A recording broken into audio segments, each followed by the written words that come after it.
Hello बच्चों, कैसे हो आप सब लोग बेटा। तो बच्चों, आई होप आप लोगों का जेई मेन एग्जाम हो चुका है। होप क्या हो ही चुका है, सभी लोगों का जेई मेन 2 अप्रैल अटेम्प्ट बेटा हो चुका है। और अब समय आ चुका है एडवांस्ड के ऊपर फोकस करने का। काफी ज्यादा जबरदस्त समय चल रहा है बेटा, ये बहुत क्रूशियल टाइम चल रहा है आप लोगों के लिए। जो मेन से लेके एडवांस तक का टाइम होता है ना, देखो इसमें होता क्या है, या तो हमारी गाड़ी फुल एक्सेलरेटर सब दबा के हम आगे बढ़ जाते हैं, या फिर हम एक्सेलरेटर से पैर हटा देते हैं और हम लोग थोड़े से डीले पड़ जाते हैं, क्योंकि इतनी मेहनत कर चुके होते हैं, लास्ट में हमारे अंदर एनर्जी नहीं बची होती दोबारा से एफर्ट करने का। तो बच्चों, जिन भी बच्चों का देखो पेपर अच्छा हो गया है, के अंदर तो जोश भर ही गया होगा, वो तो चाह ही रहे होंगे कि हम अच्छी तरह से करें और एडवांस को क्लियर करें।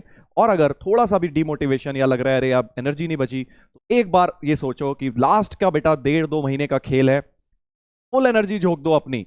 और जैसे तुमने देखा कि जेई मेन 1 और 2 में कितना डिफरेंस आ गया तुम्हारा, कितना इंप्रूवमेंट हो गया, राइट। वैसे ही अब तुम्हारा एडवांस्ड में होगा। अगर ये सोच रहे हो कि सर पेपर अगर हमारा खराब हो गया, मान लो इस बार तुम्हारा जेई मेन उतना अच्छा नहीं हुआ जितना तुम सोच के गए थे, और अब ये लग रहा है अरे यार अब एडवांस कैसे होगा, कहाँ कर पाएंगे, जेई मेन ही उतना अच्छा नहीं हुआ। तो बच्चों, अगर तुम्हारे मन में सवाल आ रहा है कि जेई एडवांस के लिए प्रिपेयर करूं या ना करूं, मतलब तुम्हारी परसेंटाइल अलाउ कर रही है कि हाँ यार तुम बैठ सकते हो एडवांस में, मतलब परसेंटाइल इतनी आ गई कि हाँ एडवांस में हम बैठ जाएंगे, तो इसका मतलब है आपको 100% करना चाहिए एडवांस के लिए प्रिपेयर। क्योंकि अगर आपको ऑप्शन मिल रहा है एडवांस अपीयर करने का, तो उसको बेटा व्यर्थ मत जाने दो, उसमें बेस्ट एफर्ट दो, अपना बेस्ट लगाओ इन 1-2 महीने में। एंड ट्रस्ट मी, तुम्हें खुद भरोसा नहीं होगा, विश्वास नहीं होगा, तुम्हारे अंदर इतना इंप्रूवमेंट आ जाएगा अगले 2 महीने में। सुनने में अजीब लग रहा होगा क्योंकि 2 साल से तो सर आया नहीं, 1 साल से तो आया नहीं, तो बट बेटा ये लास्ट का खेल ही ऐसा है। तुमने खुद सोचो, अप्रैल और जनवरी का अटेम्प्ट और अप्रैल के अटेम्प्ट में कितना फर्क आ गया तुम्हारी प्रिपरेशन में। तुम जनवरी में सोचो कहां थे, जब फर्स्ट जेई मेन दिया था कहां पे थे तुम, कहां स्टैंड कर रहे थे। और सेकंड जेई मेन जब तुमने दिया, तुम खुद बताओ यार तुम्हारा अच्छा हुआ कि नहीं हुआ, अपने आप से पूछो बेटर हुआ कि नहीं हुआ। काफी इंप्रूवमेंट होगा, इनफैक्ट हर बच्चे का इंप्रूवमेंट होगा। वैसे ही बिल्कुल अब होगा बेटा मेन से लेके एडवांस तक। तो बिल्कुल भी होप ना हारें, हार ना माने कि भाई हम शायद एडवांस नहीं कर पाएंगे, इतने टाइम से तो एडवांस लेवल के हमसे हुए नहीं। हो सकता है कुछ बच्चे ऐसे हो जिन्हें नहीं हो रहे हो, अभी मैं उनसे बात कर रहा हूँ, राइट। जिनके हो रहे हैं, जो कर रहे हैं, बहुत अच्छी बात है बेटा। बट सभी बच्चों को लेके चलना है, सभी को एक साथ लेके चलना है। और कोई भी ऐसा ना सोचे कि यार मैं एडवांस के लायक नहीं हूं। ट्रस्ट मी, ऐसा कुछ भी नहीं होता। लास्ट के 2 महीने का खेल कुछ अलग है, तुम्हें खुद नहीं पता लगेगा कि तुम्हारा एडवांस क्लियर हो सकता है। और ऐसे लोग जो सोच के बैठे हैं कि यार एडवांस क्लियर तो हो ही जाएगा, हमारा तो बढ़िया हुआ है मेंस, उनको झटका भी लग सकता है। कहानी सुनी है ना खरगोश की और कछुए वाली, बिल्कुल सेम चीज है। मेंस से एडवांस्ड की जो रेस है ना, वो ऐसा ही है कि अगर खरगोश की तरह सो गए तो मेंस के बाद ये सोच के अरे मैं तो कर ही लूंगा एडवांस, अगर आपने एफर्ट कम कर दिया, सोना मतलब एफर्ट कम कर दिया, तो बेटा आपका एडवांस खराब हो जाएगा। और कछुए की तरह लगे रहे, चलते रहे, रोज थोड़ा थोड़ा थोड़ा इंप्रूवमेंट करते गए, तो तुम्हें लाइन के उस पार पहले तुम पहुंच जाओगे।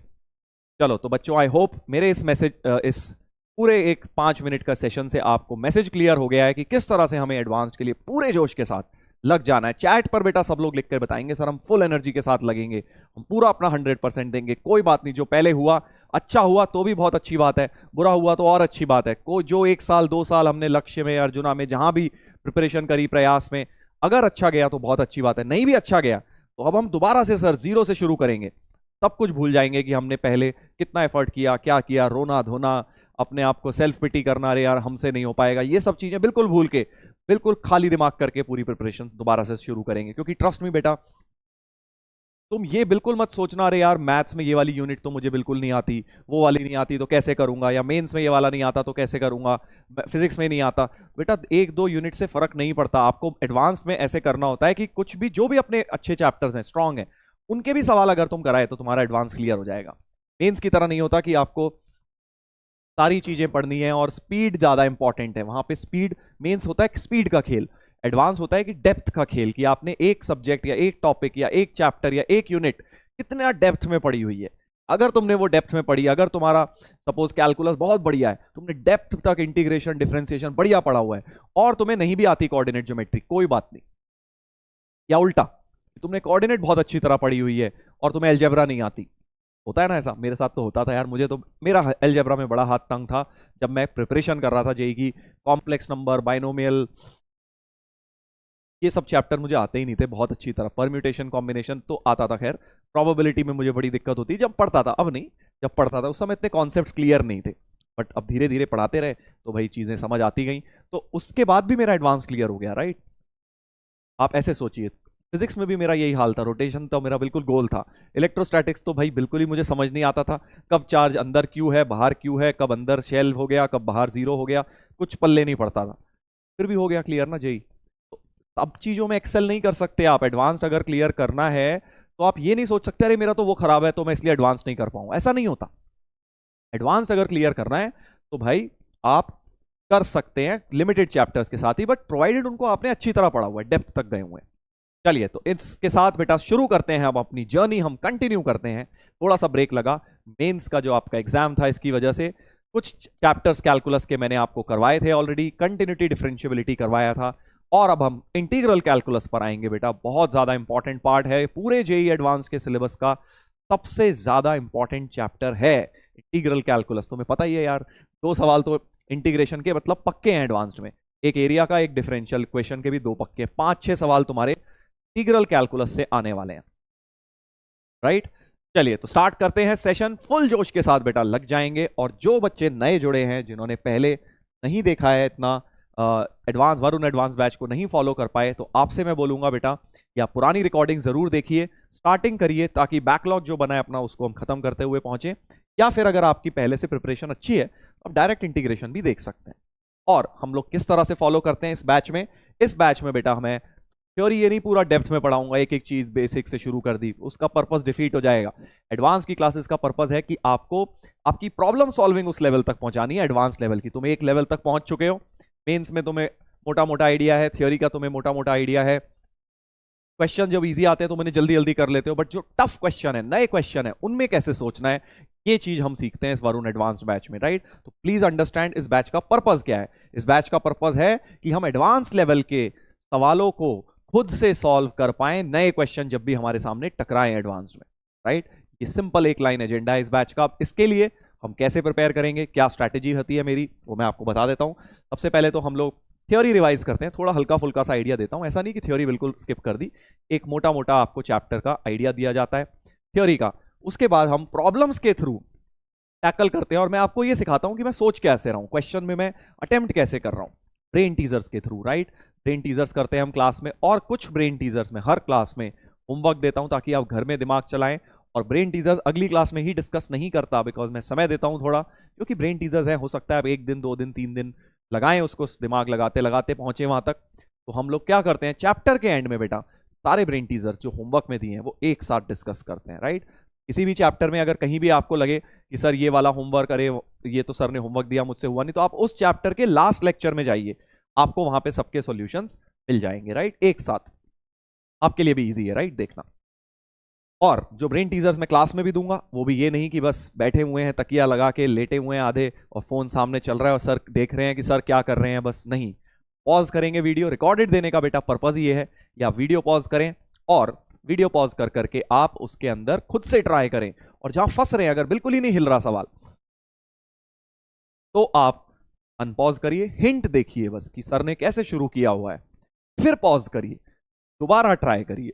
लेक्चर खत्म करने की जल्दी नहीं करनी, ये कोई 3-3 घंटे के लेक्चर नहीं है कि आपको 3 घंटे खत्म करने हैं, 1.5 पौने 2 घंटे का लेक्चर होगा, उसको आपको कम से कम 2.5 घंटा तो लगाना ही लगाना है, तभी उसका बेटा बेनिफिट मिल रहा है, अदरवाइज कोई बेनिफिट नहीं मिल रहा, क्योंकि आप अदरवाइज उसको बस पिक्चर की तरह देख रहे हैं, मूवी 1.5 घंटे की टीवी सीरीज है, चलो निपटा देते हैं, वो नहीं करना है अपने को, राइट। एडवांस की क्लासेस हैं, एक एक क्वेश्चन में बहुत मेहनत के साथ पिक करता हूं आपके लिए, 10 क्वेश्चन सॉल्व करता हूं, तब उसमें से एक लगता है कि ये कॉन्सेप्ट आपको क्लास में देना चाहिए।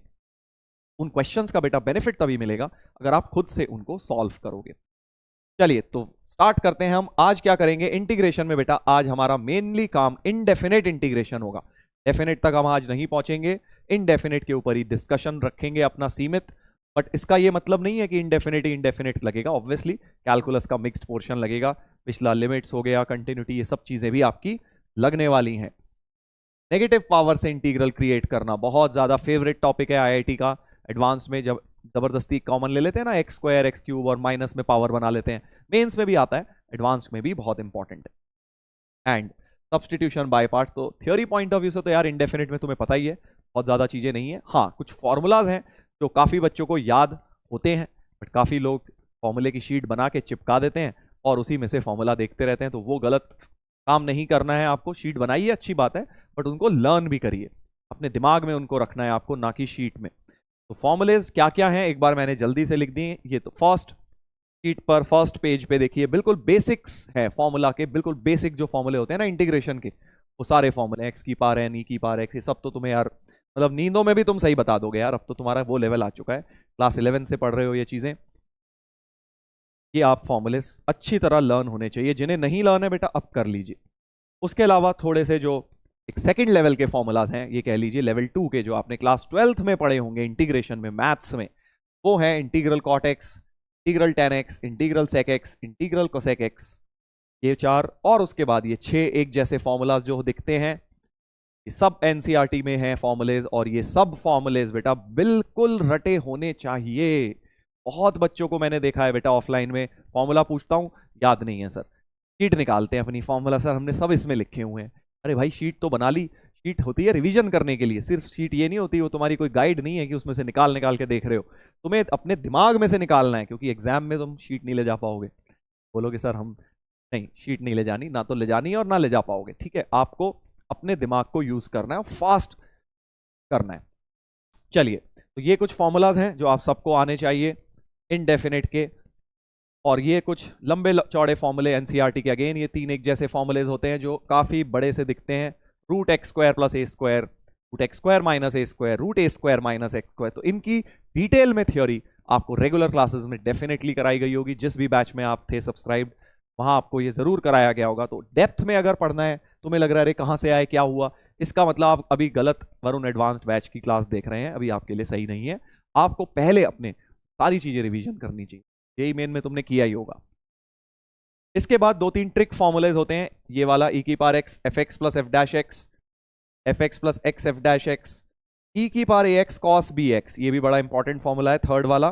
कई बच्चों को ये नहीं आता है, ऑब्जेक्टिव में काफी बार लग जाता है बेटा। ई की power A X cos B x का ये भी आप लर्न करेंगे, राइट, लर्न करेंगे। मोटा मोटा देखो फॉर्मूलाज यही है यार, इंटीग्रेशन में यही फॉर्मूलाज हैं। अगर आपको ये लर्न है तो आप बिल्कुल सही डायरेक्शन में हैं। अब कुछ लोग कहते हैं सर रिडक्शन फॉर्मूला भी तो फॉर्मूला है। नहीं, रिडक्शन फॉर्मूला कोई फॉर्मूले नहीं है, तो लर्न करने की जरूरत नहीं होती, क्योंकि वो बहुत सारे हैं। और एग्जाम में अब तुम कहोगे सर आ गया था डायरेक्ट, हमने तो यूज कर लिया। तो बेटा देखो ऐसे तो बहुत चीजें रट के जा सकते हैं हम, बट आपका जो रिडक्शन फॉर्मूला होता है ना, उसमें नई चीजें भी बना देते हैं। उनको एज फॉर्मूला मत रटना, उसको आपको एज कॉन्सेप्ट समझना है, ताकि कोई नया भी बना दे तो उनको प्रूव डिराइव कैसे होते हैं वो, ये इंपॉर्टेंट है। ठीक है, तो क्या है रिडक्शन फॉर्मूला, क्या है, नहीं सब चीजों पर आएंगे, डोंट वरी। चलिए, तो आज स्टार्ट करते हैं हम लोग फर्स्ट क्वेश्चन से। तो मैंने बेटा आंसर हाइड कर दिए हैं आप लोगों के लिए, ताकि आप पता ना लगे पहले से। तो आज के लेक्चर में स्पेशली, हाँ एक चीज और बताना भूल गया कि बच्चों हम लोग क्या करते हैं इन लेक्चर्स में, वरुण एडवांस में स्पेशली, कि भाई क्योंकि एडवांस में, अब मेंस और एडवांस में मेन फर्क क्या है, मेंस में आते हैं सिंगल करेक्ट और इंटीजर टाइप, राइट। थोड़ी बहुत इंटीजर टाइप की तुम्हारी प्रैक्टिस हो जाती है मेंस में, बट तुम्हारी मल्टीपल करेक्ट की प्रैक्टिस नहीं हो पाती, सिर्फ कब होती है जब तुम टेस्ट देते हो, है ना, सच बात। मल्टीपल करेक्ट अदरवाइज प्रैक्टिस में भी हम लोग बहुत कम करते हैं। तो मैट्रिक्स मैच हो गया या कॉम्प्रिहेंशन हो गया, तो हम लोग क्या करते हैं इन क्लासेस में, मैं आपको क्वेश्चन, ऐसा नहीं है कि बस क्वेश्चन दे दिया ऑप्शन ही नहीं है गायब है, अपने आप सॉल्व कर लेंगे, हम ऑप्शंस के साथ सॉल्व करेंगे ताकि अपनी हैबिट बने। क्योंकि सबसे ज्यादा प्रॉब्लम हमें मल्टीपल करेक्ट में ही होती है, हमें समझ नहीं आता है यार 2 सही हो गए, तीसरा तो हमने सोचा ही नहीं। तो मल्टीपल करेक्ट की हम प्रैक्टिस साथ साथ करते रहेंगे। आज की क्लास में स्पेशली सारे क्वेश्चंस, ऑलमोस्ट सारे क्वेश्चंस ही मल्टीपल करेक्ट हम करने वाले हैं, ताकि आपकी प्रैक्टिस हो जाए। ये मत सोचना 2 आ गए तो खुश हो रहे हो, तीसरा नहीं आया, अरे एक ही तो रह गया, नहीं, सारे करेक्ट लाने की कोशिश करनी है जितना करेक्ट है। मल्टीपल करेक्ट में इसी तरह से कॉन्फिडेंस आएगा आपको, राइट। चलो तो स्टार्ट करें भाई, दोबारा से पूरे जोश के साथ। पहला ब्रेन टीजर पॉज करके सब लोग ट्राई जरूर करेंगे। मैंने थोड़ा लेवल धीरे से पढ़ाया है, लेवल फर्स्ट जो ब्रेन टीजर है उतना टफ नहीं है, ट्राई जरूर करिए सब लोग। इस तरह का question recently concept point of view से कह रहा हूं, मेंस में भी आया था कि एक इक्वेशन दे दी, एफ(x) एक पॉलिनोमियल दिया और एक इक्वेशन दे दी इसके डेरिवेटिव्स में, बहुत ही जबरदस्त तरीके से देखना इसको कैसे सॉल्व किया जाता है। जिनको नहीं आया अभी तक वो हिंट सुन ले, मैं क्या हिंट दे रहा हूं। सबसे पहले तो मुझे एक बात पता है, अगर पॉलिनोमियल है इसकी डिग्री n है, डिग्री की बात कर रहा हूं, ठीक है, तो इसकी n-1 होगी, इसकी n-2 होगी और इसकी n-3 डिग्री होगी, क्योंकि डिफरेंशिएट बार बार करे जा रहे हैं हम। एन एक्स की पावर एन के डेरिवेटिव में क्या आता है, एक्स की पावर n-1, राइट। तो मुझे एक बात समझ आ गई यार, इस ये जो लेफ्ट साइड लिखा है इसकी डिग्री तो n ही होगी, क्योंकि मैक्सिमम पावर इसमें n की आने वाली है। बट मैक्सिमम पावर तो n की अगर आने वाली है तो और ये x³ के बराबर दिया है। इसका मतलब क्या है कि जो पहली टर्म है fx में वही x³ है, क्योंकि x³ और कहीं नहीं आएगा फिर, क्योंकि अगर इसमें x³ आ रहा है तो इसमें x³ नहीं आ सकता, डेरिवेटिव है ना, इसमें भी नहीं आ सकता, इसमें भी नहीं। यानी fx के अंदर fx आपका बेटा इस तरह का है, x³ plus ax² plus bx plus c, ऐसा कुछ। ये बहुत जबरदस्त कॉन्सेप्ट होता है भाई कि fx हमारा इस तरह का फंक्शन दिखेगा जिसमें पहली टर्म x³ ही होगी। क्यों? क्योंकि यहां x³ लिखा है। सर यहां 2x की पावर 4 लिखा होता तो हम fx को 2x की power 4 something something 4 degree expression मानते, क्योंकि जो मैक्सिमम पावर है, जो मैक्सिमम टर्म है, जो पहली सबसे बड़ा कोफिशिएंट है, वो सिर्फ fx में प्रेजेंट है। इन सब में तो ये बेचारे बच्चे हैं उसके, उनके सामने उसमें कुछ भी टर्म्स नहीं है, तो fx के अंदर ही हमारे पास सबसे बड़े कोफिशिएंट वाली टर्म होगी। ये बात सही है? ठीक है सर। अब क्या करें सर, क्या f' निकाल के f' इसके टर्म्स में निकालें abc के, f" निकालें, f" निकालें, और क्या इसमें डालें, फिर हम कंपेयर करें? कुछ लोग ऐसे करते हैं इन क्वेश्चंस को, कुछ लोग इस तरह से करते हैं कि भाई fx निकाल लिया, f' निकाल लिया, f" f" यहां पुट कर देंगे सर और abcd निकाल लेंगे इस इक्वेशन में कंपेयर करके। वो भी मत करो, देखो एक बढ़िया ट्रिक बताता हूं तुम्हें। तुम एक बात समझो, अगर f' निकालूंगा तो sir 3x² plus something something बनेगा। पहली टर्म देख रहा हूं, बस मैं पहली टर्म देख रहा हूं, ठीक है? ठीक है सर, तो f" क्या होगा, 6x प्लस समथिंग समथिंग होगा। f" क्या होगा सर, 6 होगा। f" जो है 6 होगा सर। क्या इतनी बात सही है? देखो क्या इतनी बात सही है? fx ये हो गया x³ की टर्म, f' में 3x², f" में 6x, f" में 6 आ जाएगा सर। ठीक है, बिल्कुल सर। यानी कि f" तो फालतू में ही दिया है, ये तो सीधे सीधे 6 रख दो इसकी जगह, ये तो सीधे सीधे मैं 6 रख सकता हूं, राइट? बिल्कुल रख सकते हो सर। ठीक है, और f4 टाइम्स डेरिवेटिव क्या हो जाएगा, वो 0 हो जाएगा सर, क्योंकि 6 का डेरिवेटिव 0 है। अब सर पॉइंट पर आइए, ध्यान से सुनिए, पॉइंट पर आते हैं, क्या बोलना चाह रहा हूं मैं। तो आप क्या करिए, एक बार इस इक्वेशन को डिफरेंशिएट करिए। एक बार इस इक्वेशन को जब डिफरेंशिएट करूंगा, यहां लिख देता हूं कि भाई f' plus f" plus f" और f" का तो डेरिवेटिव 6 है, मतलब 0 ही होगा, वो तो उसका 0, और राइट साइड में x³ का 3x² हो जाएगा बेटा, राइट?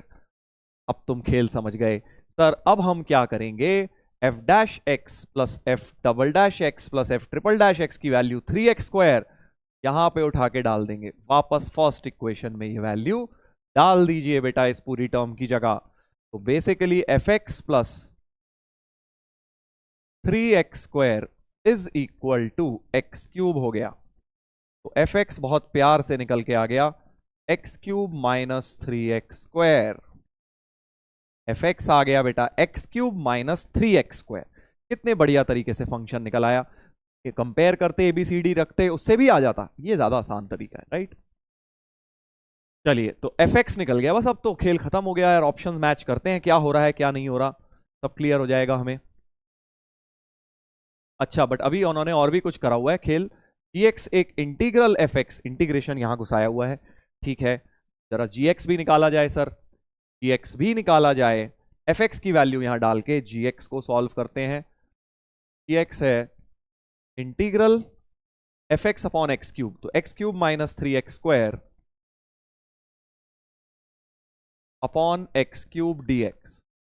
अलग अलग कर लो सर इसको, तो बहुत बढ़िया हो जाएगा। तो gx equal to x minus 3/x का इंटीग्रल हो गया 3ln x plus c।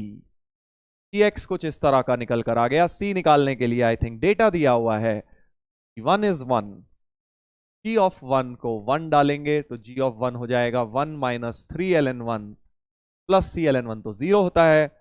1 is 1, तो c की वैल्यू भी 0 आ गई। ऐसे करना है तुम्हें जल्दी जल्दी। gx equal to x minus 3ln x बढ़िया सा प्यारा सा फंक्शन gx हमारा निकल गया है बेटा, gx सॉल्व हो गया। अब क्या है question, gx is strictly increasing, g के बारे में बात करने को बोला गया है। पहला ऑप्शन है gx इज स्ट्रिक्टली इंक्रीजिंग, तो भाई g डैश x निकाल लो, g डैश x हो जाएगा 1 माइनस 3/x, यानी x माइनस 3 अपॉन x, और इंक्रीजिंग का मतलब इसको पॉजिटिव रखूंगा तो क्लियरली 3 से बड़े में तो पॉजिटिव आएगा ही आएगा, 0 से कम जा नहीं रहा हूं क्योंकि मेरे को पता है कि यार ln वरना डिफाइन ही नहीं होगा। तो 3 से इंफिनिटी तक क्लियरली ये इंक्रीजिंग फंक्शन है। So first option A option तो करेक्ट हो गया। अगला करना है, लिमिट निकालनी है एक्सटेंडिंग टू 1 gx की पावर 1 अपॉन x माइनस 1। ठीक है भाई, बी ऑप्शन पे आते हैं, gx की power limit extending to 1 gx x minus 3 ln x की पावर 1 अपॉन x माइनस 1। ऐसे क्वेश्चंस में दिल को ऐसा लगता है कि भाई 1 की पावर इंफिनिटी बन रहा होगा, चेक कर लेते हैं। x को 1 डालेंगे या 1 की पावर इंफिनिटी, बिल्कुल ठीक। 1 की पावर इंफिनिटी की लिमिट सॉल्व होती है, बेस में से 1 माइनस करेंगे, बेस में से 1 माइनस x माइनस करेंगे और पावर फंक्शन को मल्टीप्लाई कर देंगे, लिमिट एक्सटेंडिंग टू 1। सो 1 पे 0/0 फॉर्म है, e की पावर माइनस 3 ln x और x माइनस 1 में लॉपिटल रूल लगा लेंगे बेटा। ln x का डेरिवेटिव 1/x और इसका 1, x की जगह 1 डाल दो तो e की पावर माइनस 3 आ गया, ये e की पावर माइनस 3 आ गया। बी ऑप्शन, उन्होंने तो e² दिया है तो b तो गलत हो गया, b तो बेटा गलत हो गया, राइट। ठीक है सर। अगला बोल रहे हैं number of solutions of gx equal to 0 is 2। अच्छा, तो gx इक्वल टू 0 अब हमें रख के देखना है, रखते हैं भाई, थोड़ा सा कैलकुलस और लगेगा। gx equal to 0, C option के लिए मैं gx 0 रखने की कोशिश कर रहा हूं, तो x minus 3 ln x equal to 0। अच्छा, अब मेरे दिमाग में दो चीजें आ रही हैं, या तो मैं इसको राइट में ले जाऊं, ठीक है, और फिर उसके बाद मैं इसको x equal to 3 ln x equal to 3 ln x लिख लूं, या ln x equal to x/3 लिख लूं। ठीक है, एक तरीका तो ये हो गया कि भाई मुझे फिर पता लग जाएगा कितनी जगह ये ग्राफ इंटरसेक्ट कर रहे हैं, ln x और x/3 के ग्राफ कितनी जगह इंटरसेक्ट कर रहे हैं, एक तरीका तो ये है। ठीक है, और दूसरा तरीका मेरे दिमाग में क्या आ रहा है, देखो अप्रोच बता रहा हूं, ये मत सोचो अरे सॉल्व कैसे होगा, सॉल्व तो हो जाएगा जब होना होगा, तुम्हें मेथड्स आने चाहिए अलग अलग, भाई अलग अलग ब्रांचेस क्या है सोच की, इस तरह से दिमाग में अलग अलग तरीके निकल रहे हैं हमारे, अगर तुम्हें वो आ गया तो एडवांस में बेटा तुम नए क्वेश्चन सॉल्व कर लोगे। ठीक है, दूसरा मेरे दिमाग में आ रहा है कि यार अच्छा gx का डायरेक्टली क्यों ना मैं ग्राफ सोचूं, x माइनस 3 ln x, अभी मैंने देखा कि भाई ये जो है 0 से 3 में तो डिक्रीज करेगा और 3 से बड़े में इंक्रीज करेगा, डिक्रीज फिर इंक्रीज, डिक्रीज फिर इंक्रीज, इसका मतलब 3 पर इसका क्या आ रहा होगा, मिनिमा आ रहा होगा। तो मैं gx का डायरेक्टली रफ ग्राफ बनाने की सोच रहा हूं, क्योंकि जितनी बार वो x एक्सिस को कट करेगा उतना उसके रूट्स आ जाएंगे, राइट। तो मुझे एक बात समझ आ गई कि भाई पहले तो g ऑफ 1 तो 1 था, है ना, तो x इक्वल टू 1 पर तो 1 है, ओके, और 3 पर मिनिमा है। अच्छा ठीक है सर, 3 पर मिनिमा है, 3 पर मिनिमा है तो 3 पे वैल्यू कितनी है, g ऑफ 3 देख लेता हूं, g ऑफ 3 कितना हो रहा है, 3 minus 3 ln 3, 3 common 1 minus ln 3, तो क्लियरली एक नेगेटिव वैल्यू हो रही है, 3 पर वैल्यू बेटा नेगेटिव हो रही है। ठीक है, 1 पर तो पॉजिटिव थी, 1 पर वैल्यू पॉजिटिव थी, 1 जी ऑफ gx का ग्राफ बन रहा है, ठीक है, 1 पे पॉजिटिव थी और 3 पे नेगेटिव है, 3 पर वैल्यू नेगेटिव है, समझ गए ना नेगेटिव कैसे है, क्योंकि ln 3 जो है 1 से तो बड़ा ही आएगा, क्योंकि ln e तुम्हारा 1 होता है, 3 जो है e से बड़ा है, तो ln 3 तुम्हारा ln e से बड़ा होगा, और ln e तो 1 ही होता है, तो ln 3 तुम्हारा लगभग 1 से बड़ा ही है, इसलिए ये वैल्यू नेगेटिव है। ठीक है, अब मैं लिमिट सोच रहा हूं कि 0 के आसपास अगर मैं घूमूंगा, ये 0 प्लस में इंफिनिटी ले जाएगा, और ln ऑफ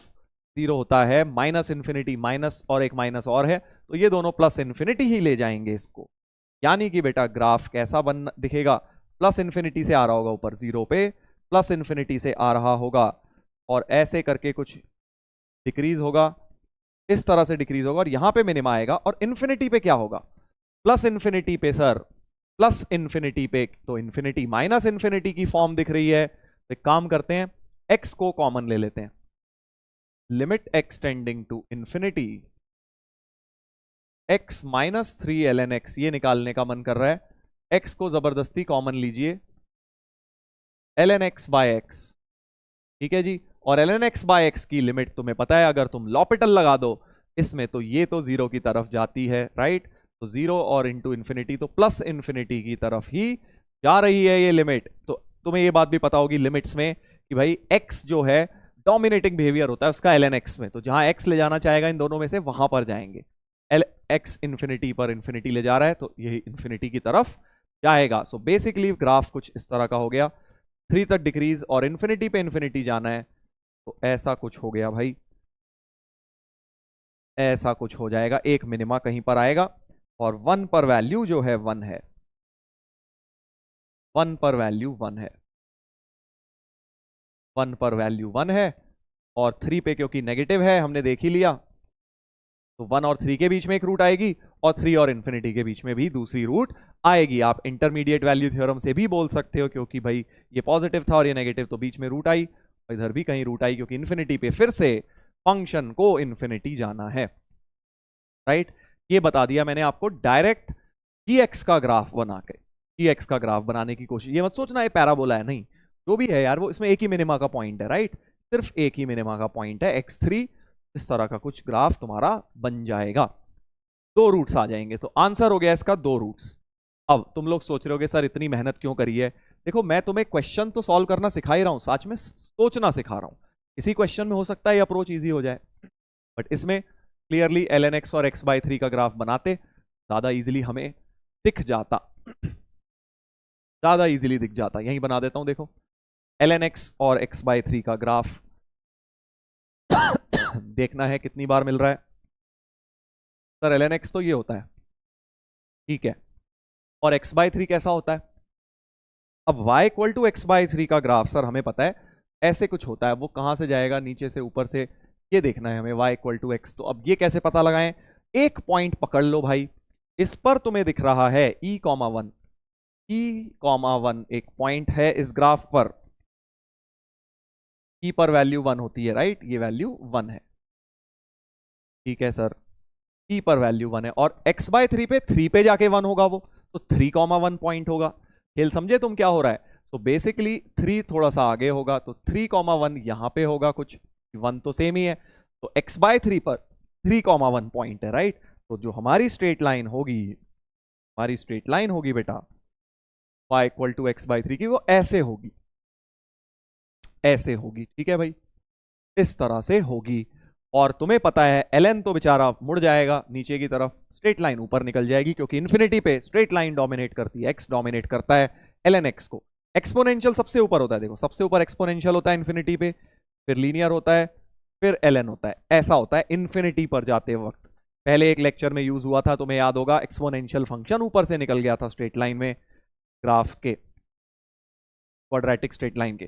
तो यहां तो ln वापस मुड़ेगा, स्ट्रेट लाइन ऊपर निकलेगी। तो कितने सॉल्यूशंस हो गए सर, एक सॉल्यूशन ये हो गया, दूसरा सॉल्यूशन ये हो गया, लाइन और ln x दो जगह इंटरसेक्ट कर रहे हैं, तो उस लॉजिक से भी आप बोल सकते थे कि 2 सॉल्यूशंस आएंगे, राइट। तो मैंने एक ही क्वेश्चन, एक ही पार्ट को 2 तरीके से सॉल्व कर दिया, तो सी ऑप्शन हमारा बिल्कुल ठीक है। Number of solutions dx equal to 0 के 2 सॉल्यूशंस, राइट, ठीक है सर। इंटीग्रेशन तो इस क्वेश्चन में खैर बहुत ज्यादा लगा नहीं है, तुमने देखा मिक्स्ड कैलकुलस का ज्यादा सवाल है, यहां पे डिफरेंशिएशन लगा, उसके बाद तुम्हारा थोड़ा सा इंटीग्रेशन लगा, उसके बाद तुम्हारा थोड़ा सा लिमिट लगा, उसके बाद तुम्हारा थोड़ा सा एप्लीकेशन ऑफ डेरिवेटिव लगा, सब कुछ थोड़ा थोड़ा लग रहा है। और जेई में बेटा ऐसा ही होता है, मिक्स्ड कैलकुलस के क्वेश्चन बहुत आते हैं। वैल्यू ऑफ जीई का बॉक्स, चलो ये तो निकाल देते हैं यार, जीई का बॉक्स, तो जी एक्स आया था ये रहा, जी ऑफ ई क्या हो जाएगा, जी ऑफ ई हो जाएगा e-3 ln e, तो 1, तो इसका बॉक्स लेना है, right. Box of E minus 3, ई की वैल्यू तुम्हें पता है 2.71 होती है, -1 हो जाएगी भाई इसकी वैल्यू, -1 हो जाएगी इसकी वैल्यू। डी ऑप्शन तुम्हारा -1 होना चाहिए था, डी तो बिल्कुल सही है, -1 ही दिया हुआ है। इसका मतलब ए सी डी, भगवान का नाम लीजिए और देख लेते हैं सही है कि नहीं है। बिल्कुल सही, ए सी डी हमारा सही आ गया। ऐसे करने हैं बेटा क्वेश्चंस, राइट। मल्टीपल करेक्ट का यही खेल है, इस तरह से करोगे तो होंगे क्वेश्चंस। चलिए आगे बढ़ेंगे।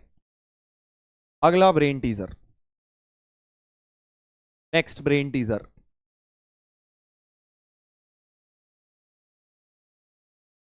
एक्स दिया है 0 से π/2, एफ एन है वो, एफ एन, ये नहीं है, एफ एन एक्स, मतलब एन के टर्म्स में एक्स है, एन साइन 2x और ये ऐसा कुछ है, ठीक है। एंड एफ एन π/4 पे भी ये कुछ दिया है, एन की वैल्यू यहां से पकड़ में आएगी, एन की वैल्यू इन्होंने दी है, ये लिमिट है भाई। तो क्वेश्चन को यहां से पकड़ेंगे, उसके बाद एन निकलेगा तो एफ एन निकलेगा, एफ एन इसमें रख के फिर इंटीग्रेट करना है। खेल समझ आ रहा है, काफी जबरदस्त क्वेश्चन दिख रहा है। पहली चीज ये कि भाई मुझे समझ आ गया कि यहां से मैं एन की वैल्यू निकालूंगा बेटा, यहां से। अब निकालो जल्दी, एन तो तुम निकाल सकते हो। Box cot inverse x, t tending to minus infinity, पूछो कॉट इनवर्स माइनस इंफिनिटी क्या होता है? Cot inverse minus infinity sir क्या होता है? Pi minus cot inverse infinity होता है ना भाई।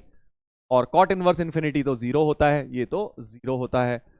तो पाई माइनस 0 यानी कि पाई की तरफ जाता है, ये पाई की तरफ जाता है। ग्राफ से भी सोच सकते हो यार, कॉट इनवर्स का ग्राफ माइनस इंफिनिटी पे पाई की तरफ जाता है। तो बॉक्स ऑफ पाई निकालना है, box of pi, box of pi, so n हो जाएगा बॉक्स ऑफ पाई 3 होता है भाई, 3.14 का बॉक्स 3 हो गया। ठीक है सर, यानी एन की वैल्यू तो भाई सिंपल भाषा में 3 है। ठीक है, तो यार n3 डालते हैं जरा अब यहाँ पे, इस फंक्शन में n3 डाल के f निकाल लेते हैं, fx, f3x जो भी बन जाएगा वो fx। n को जब मैं 3 डालूंगा, 3 sin 2x, साइन की power 3 to the 6 minus 2 4x minus cos की पावर 4x dx, ऐसा कुछ हो गया राइट। और वो माइनस माइनस कुछ भी लिखा हुआ है, माइनस जब n को 3 डाल लेंगे 1/2² यानी 1/4 लिखा होगा ऐसा। fx जो है अब यहां से पकड़ में आएगा, इसकी वैल्यू अब हमें निकालनी है। देखो क्वेश्चन को कैसे तोड़ा हुआ है, 2-3 पार्ट्स में तोड़ा हुआ है। इंडिविजुअली क्वेश्चन टफ नहीं है, ये n निकालना बहुत ईजी था। अब ये इंटीग्रेशन निकालना भी कोई रॉकेट साइंस नहीं है, बहुत आसान सवाल है, बस तुम बिना गलती करे निकालते जाना। कैसे निकालेंगे सर? अब देखो एक चीज तो दिमाग में आ रही है यार, यहाँ a² माइनस b² लगा सकता हूँ, ठीक है। और दूसरी चीज आ रही है ब्रैकेट खोल भी सकता हूँ, दोनों तरीके से क्वेश्चन सॉल्व होता हुआ दिख रहा है। चलो a² माइनस b² लगा लेते हैं, थोड़ा सा दिल को तसल्ली मिल जाएगी। 3 sin 2x और ये हो जाएगा a sin² माइनस cos², वो तो हो गया माइनस cos 2x, ठीक है भाई, इंटू sin² प्लस cos², वो तो 1 ही हो गया, dx। इंटीग्रेट कर देंगे और -1/4 यहां एज इट इज लिख दूंगा। ठीक है, अब मुझे एक बात दिख रही है कि यार ये तो इंटीग्रेट हो जाएगा सीधे सीधे, ये तो सीधे सीधे इंटीग्रेट हो जाएगा। कैसे? sin 2x को कुछ दिमाग में मान लूं, या तुम डबल एंगल में भी ले जा सकते हो और sin 4x में ले जाओ, वो भी कर सकते हो, जैसे मर्जी कर लो इसको इंटीग्रेट। मेरे ख्याल से sin² 2x -3/2 ये आ जाएगा, है ना। डिफरेंशिएट करके देख लेता हूं इसको, -3/2 इंटू 2 -3, ठीक है, sin 2x इंटू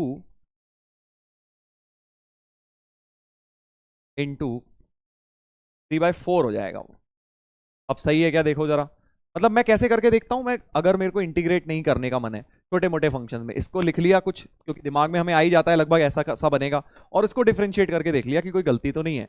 इसको डिफरेंशिएट कर रहा हूं, -3/4 -3/2 sin 2x into cos 2x into 2 आएगा, तो 2 कट के 4 एडजस्ट हो गया, बिल्कुल ठीक है। सो -3/4 sin² 2x और एक -1/4 और है यहाँ पे हमारे साथ, ये अपना एफ एक्स है, और एक प्लस सी भी लिख लेना चाहिए भाई, constant of integration. Constant of integration को भूलना नहीं है। अब क्या दिया है, ये कुछ दिया है सर, पाई बाय 4 डाल के कह रहे हैं 1/4 आ जाएगा, क्योंकि एन यहां भी 3 यूज करूंगा। एफ पाई बाय 4 पे 1/4, तो x equal to pi by 4 पे वैल्यू 1/4 होनी चाहिए। पाई बाय 4 का डबल पाई बाय 2 तो 1 हो गया, -1/4 प्लस सी। कितना हुआ भाई, सी बन गया यहां से, ये 1 + 1/4 5/4, 5/4 हो गया। इसको यहां पुट कर देंगे, एफ एक्स आ गया -3/4 साइन स्क्वायर 2x, -1/4 + 5/4 4/4, यानी कि +1 हो गया भाई, +1 हो गया। ऐसा कुछ एफ एक्स आ रहा है, देख लीजिए। देखो आप अलग तरीके से भी इंटीग्रेट कर सकते हो। अब यार इसमें बहस नहीं करेंगे सर वो मेथड इजी था सर, और डबल ले जाता तो जल्दी हो जाता, बिल्कुल ठीक है, जो अच्छा लग रहा है कर दो यार। अब तुम लोग बड़े हो गए हो, छोटी मोटी चीजों में, एक आध चीजों में इसमें नहीं फंसना है। बस फंक्शन लास्ट में ही आ जाएगा, ऐसा कुछ आ जाएगा, फंक्शन ऐसा कुछ आ जाएगा। चाहे तुम 4x में लेके गए उसको डबल x में ले आओ, यही चीज बन रही होगी। ठीक है सर, ये अपना एफ एन एक्स आ गया, जो भी था। एफ एन एक्स यहां डालना है इस इंटीग्रल में, है ना। अब थर्ड क्वेश्चन देखो यहां घुसा है, 3 क्वेश्चन का मिक्सचर है, कि ये था एन, एक ये इंटीग्रल, और एक अब ये इंटीग्रल फाइनली निकालना है। अब हमें लास्ट चीज बची है इस क्वेश्चन की, कि integral of f n x upon sine square x cos square x. तो मेरे को समझ आ रहा है यार सिंगल एंगल है नीचे, तो यार इसको भी सिंगल बना लेता हूं। ये 1 एज इट इज लिखा, 1 - 3 2 sine x cos x, 4 cut गया, 3 sign square x cos square x. तो जो फंक्शन एफ एक्स बना बहुत प्यारा सा सिंगल एंगल्स में, ऐसा बन गया। इसको यहां पुट कर देता हूं, यहां पुट कर देता हूं बेटा। तो 1 - 3 sign square x cos square x upon sine square x cos square x. इस पूरे को इंटीग्रेट करना है। मेरे दिमाग में एकदम से आ गया कि भाई 1 को लिख लो sine square plus cos square, क्योंकि इंटीग्रेट हो जाएगा उससे बहुत प्यार से। और अब ये जो डिनोमिनेटर है बेटा, ये इन तीनों के अलग अलग कर दीजिए, बहुत बढ़िया तरीके से इंटीग्रेट हो जाएगा। Sine square upon this integral sec को सेक स्क्वायर हो गया, integral tan x, cos square कटेगा, इंटीग्रल को सेक स्क्वायर हो गया, माइनस कॉट एक्स। समझ रहे हो ना कैसे डायरेक्ट लिख रहा हूं। और ये पूरा पूरा कटा 3dx, यानी कि 3x प्लस c, ऐसा कुछ आ रहा है भाई मेरा। तो tan x minus cot X minus 3x, tan x minus cot X, tan x minus cot X minus 3x। D option आ रहा है, सिंगल करेक्ट ही है ऑब्वियसली, ये डी ऑप्शन बिल्कुल ठीक आ गया बेटा, राइट, डी ऑप्शन आ गया। अब तुम लोग ये कह सकते हो सर इंटीग्रल और इजीली हो रहा था, इसको खोल के भी मुझे दिख रहा है इजीली आ जाएगा वैसे, अगर मैं A square minus B, but exam में अपना दिमाग कैसे चलेगा। तुम ये बोल सकते हो सर उससे इजीली आ जाएगा, मैं खोल के भी देखा था, मैंने खोल के 2 लाइन में एक्चुअली आ जाएगा, 4 लाइन नहीं लगेंगी। बट एग्जाम में तो यार हम पहले स्क्वायर माइनस बी स्क्वायर ही सोचते हैं ना, कौन पहले सोचेगा कि यार इसको खोल देते हैं, नहीं सोचते ना। तो ये मत सोचना कि यार 2 लाइन उस वाले में कम लग रही है, हमें थॉट प्रोसेस पर ध्यान देना है, क्योंकि एग्जाम में कोई हमें बताने नहीं आएगा कि पहले ये करो बाद में वो करना, वो छोटा पड़ेगा। नहीं, हमें एक तरह से दिमाग चलाना सीखना है। एडवांस में यही होता है बेटा, 2-4 लाइनों के चक्कर में हम अपना थॉट प्रोसेस नहीं खराब कर लेंगे, राइट। हमारा दिमाग कैसे चल रहा है वो इंपॉर्टेंट है, क्योंकि उससे फिर maximum number of question solve होंगे। हो सकता है खोलूंगा इसको ब्रैकेट, ज्यादा इजीली आ जाए ये क्वेश्चन, बट इन जनरल तो यही अप्रोच बेटर है ना, कि ए स्क्वायर माइनस बी स्क्वायर लगाना होता है। That is what I am saying. चलिए, तो डी ऑप्शन आ गया, सिंगल करेक्ट क्वेश्चन था ये, बढ़िया क्वेश्चन, छोटे छोटे 3 सवाल मिक्स थे इसके अंदर क्वेश्चन में। चलो आगे बढ़ते हैं, नेक्स्ट क्वेश्चन। नेक्स्ट क्वेश्चन देखते हैं, ये भी लग तो सिंगल करेक्ट ही रहा है, देखते हैं, ट्राई करिए, बढ़िया क्वेश्चन है। इस तरह का जेई में आने के बेटा चांसेस हैं, क्योंकि पिछले साल मेंस में इस तरह का दिया था ये √3 वगैरह के साथ, एडवांस में भी ऐसा दे सकते हैं, उससे थोड़ा सा एक लेवल अप है, जो मेंस आया था उससे एक लेवल अप है। चांसेस आर की इस तरह के क्वेश्चन एडवांस में बन सकते हैं। क्या है क्वेश्चन देखिए, cos x प्लस √3, अच्छा, और डिनोमिनेटर में जो दिख रहा है मुझे वो होल स्क्वायर दिख रहा है, क्या तुम्हें दिखा, क्या तुम्हें वो होल स्क्वायर दिखा भाई। बिल्कुल दिख गया सर, किस चीज का होल स्क्वायर बन रहा है, cos x upon root cos x plus root 3 upon 2 sine x plus pi by 3 plus 1 का होल स्क्वायर लिखा हुआ है। देखो नीचे जो लिखा है वो इस चीज का a प्लस बी का होल स्क्वायर लिखा हुआ है। 2 साइन थीटा प्लस 1 का होल स्क्वायर 1 आ गया, 4 sine square theta plus 2ab की टर्म ये वाली हो गई। ठीक है, ओके सर। अब क्या करूं? अब मेरे दिमाग में एक चीज चल रही है कि क्यों ना यार एक काम करते हैं, क्यों ना हम नीचे भी x प्लस पाई बाई 3 को खोल देते हैं, थोड़ा सा सिंगल एंगल्स बन जाएंगे हर जगह, क्योंकि अदरवाइज तो ऊपर नीचे एंगल अलग है। कैसे करेंगे? तो sine a cos b sine x cos pi by 3 half इससे कट गया, plus cos x sine pi by 3 root 3 आ जाएगा, तो रूट 3 कॉस एक्स आ जाएगा इधर, प्लस 1 का होल स्क्वायर dx, राइट? ऐसा कुछ हो गया। देखिए मैं सब कुछ x में ले गया, ट्रिग्नोमेट्री का खेल है यार सारा इस क्वेश्चन में। अब क्या करना चाहिए? अब मेरे दिमाग में एक चीज आ रही है यार, नीचे वाले का डेरिवेटिव तो ऊपर बन नहीं रहा, नीचे वाले का तो डेरिवेटिव नहीं बन रहा है। दूसरी चीज जो अब हम ऐसे में करते हैं वो ये कि यार कॉस कॉमन ले लेते हैं। कॉस कॉमन ले लूंगा यार तो ये रूट 3 अकेला पड़ जाएगा। मुझे एक बात दिख रही है कि यार कॉस कॉमन ले लिया तो ये रूट 3 अकेला पड़ जाएगा, और साफ दिख रहा है यार इसका डेरिवेटिव ऊपर बनना है यार। सब्स्टिट्यूशन का सवाल है, कैसे सोच रहा हूं ये देखना। रूट कॉस कॉमन नहीं लूंगा वरना रूट 3 अकेला बच जाएगा, उसका डेरिवेटिव ऊपर 0 होगा। रूट 3 की टर्म कहां से आ गई फिर? रूट 3 की टर्म नहीं बन पाएगी अगर मैंने रूट 3 की टर्म के साथ कॉमन ले लिया और रूट 3 छोड़ दिया, क्योंकि रूट 3 का डेरिवेटिव तो 0 हो जाएगा। समझ रहे हो ना कैसे सोच रहा हूं? कॉस एक्स कॉमन लेके नहीं होगा, क्योंकि कॉस एक्स लूंगा तो रूट 3 अकेला बचेगा और उसके डेरिवेटिव में फिर ऊपर रूट 3 की टर्म नहीं आ पाएगी। तो इसका मतलब सर साइन कॉमन लेके देखता हूं चलो, क्योंकि कुछ ना कुछ कॉमन लेना है। साफ समझ आ रहा है यार, जबरदस्ती कॉमन निकालने वाला क्वेश्चन है, कॉमन निकालना पड़ेगा। Cos x plus root 3 upon sine x लूंगा बाहर तो आएगा साइन स्क्वायर। ठीक है, अंदर क्या बचेगा sir? 1 plus root 3 cot x plus cosec x, ऐसा बन जाएगा, ऐसा बन जाएगा। ठीक है सर, ये क्या अजीब सी चीज बन गई। कोई नहीं, साइन स्क्वायर को ऊपर लेके जाते हैं, देखते हैं कुछ फायदा हुआ। कॉस अपॉन साइन स्क्वायर को लिख लिया कोसेक एक्स कॉट एक्स, लिख सकता हूं ना भाई? कॉस अपॉन साइन स्क्वायर को कोसेक एक्स कॉट एक्स लिख सकता हूं, रूट 3 कोसेक स्क्वायर एक्स लिख सकता हूं, दिस अपॉन दिस। और अब नीचे जो बन रहा है,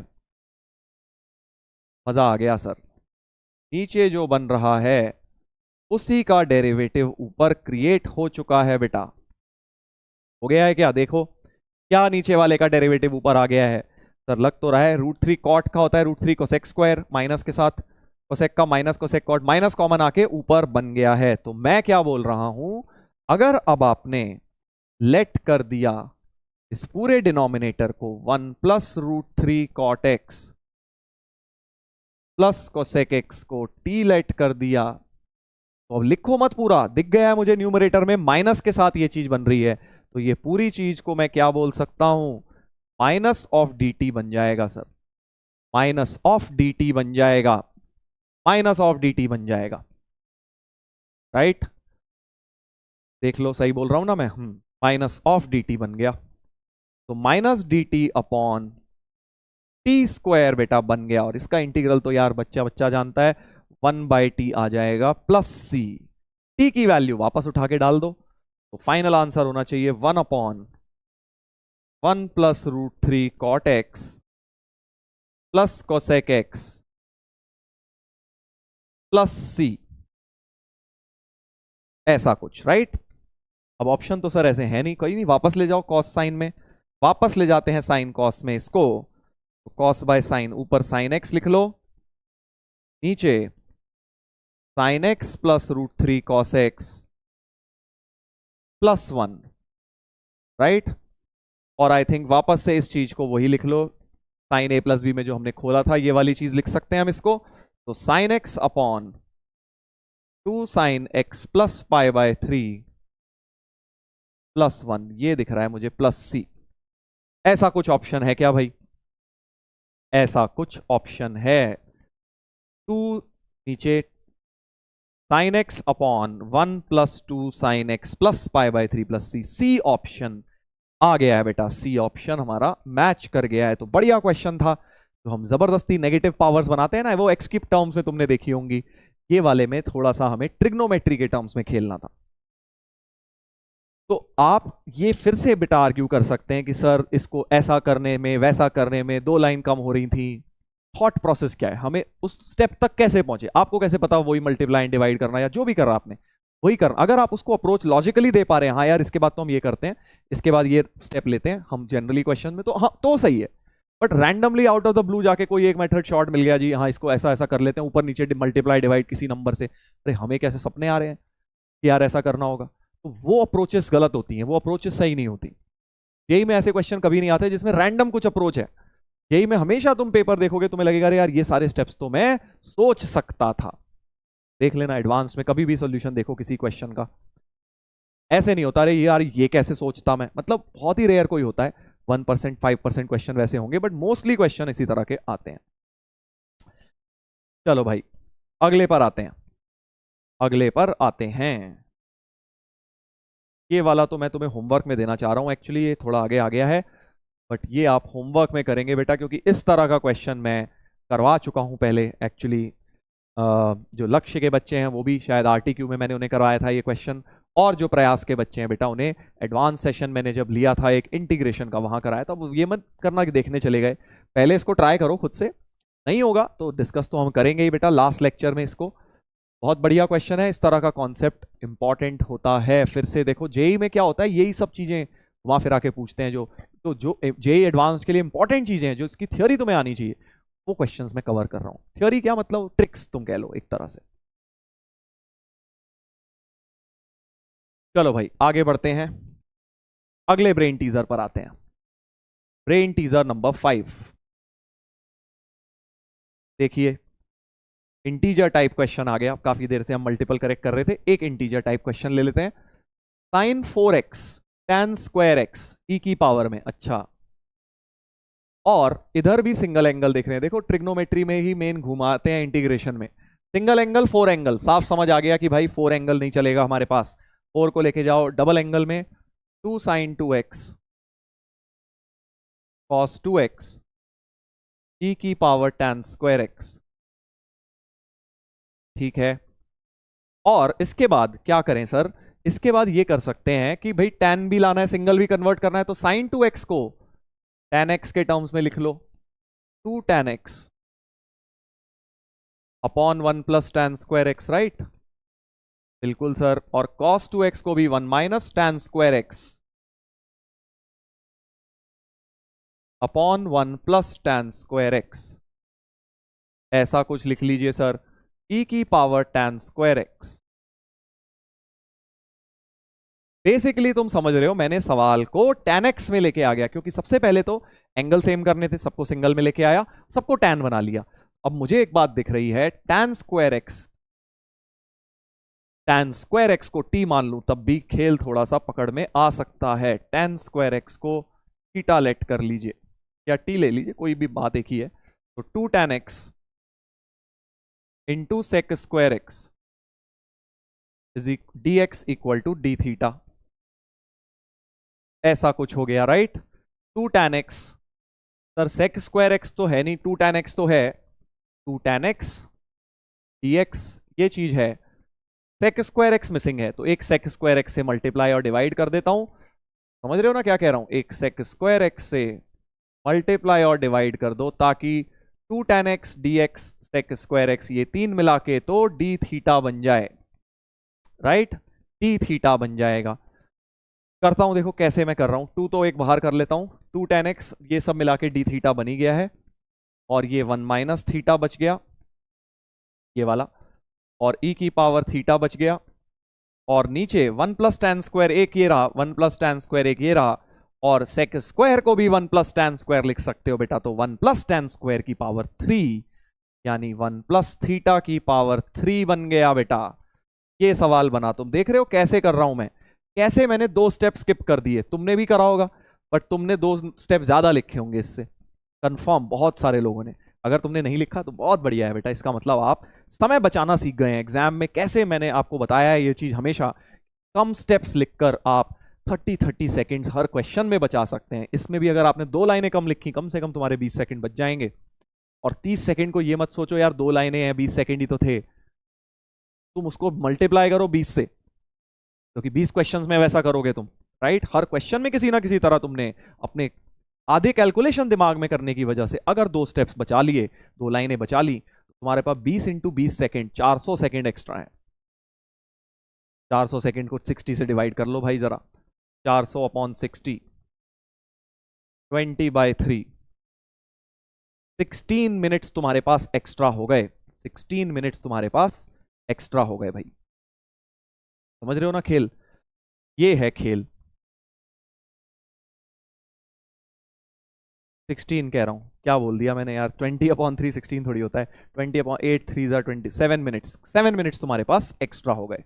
वही मैं सोच रहा था यार ज्यादा हो गए, तो 7 मिनट तो तुमने सिर्फ इसलिए बचा लिए कि भाई तुमने फास्ट लिखा है, 2 स्टेप स्किप करे। और 7 मिनट्स का मतलब तुम 1 क्वेश्चन 2 क्वेश्चन उसमें आराम से कर सकते हो, तुम्हें वो एडवांटेज है बाकी बच्चों से ऊपर। यही तो होता है, छोटी छोटी चीजों का ध्यान रखना है अपने को एडवांस में। चलिए, तो अब इस क्वेश्चन को कैसे करेंगे सर? अब तुम तो यार चैंपियन लोग हो, ई की पावर थीटा देख के समझ ही गए होगे अंदर क्या खेल करना है मुझे। ई की power x F x plus F dash x की तरफ जाता हुआ दिख रहा है क्वेश्चन। 2 बाहर 1 प्लस थीटा, सॉरी इसको लिख लो 2 माइनस, हाँ 2 माइनस थीटा प्लस 1, ऐसे लिख लेता हूं ना इसको।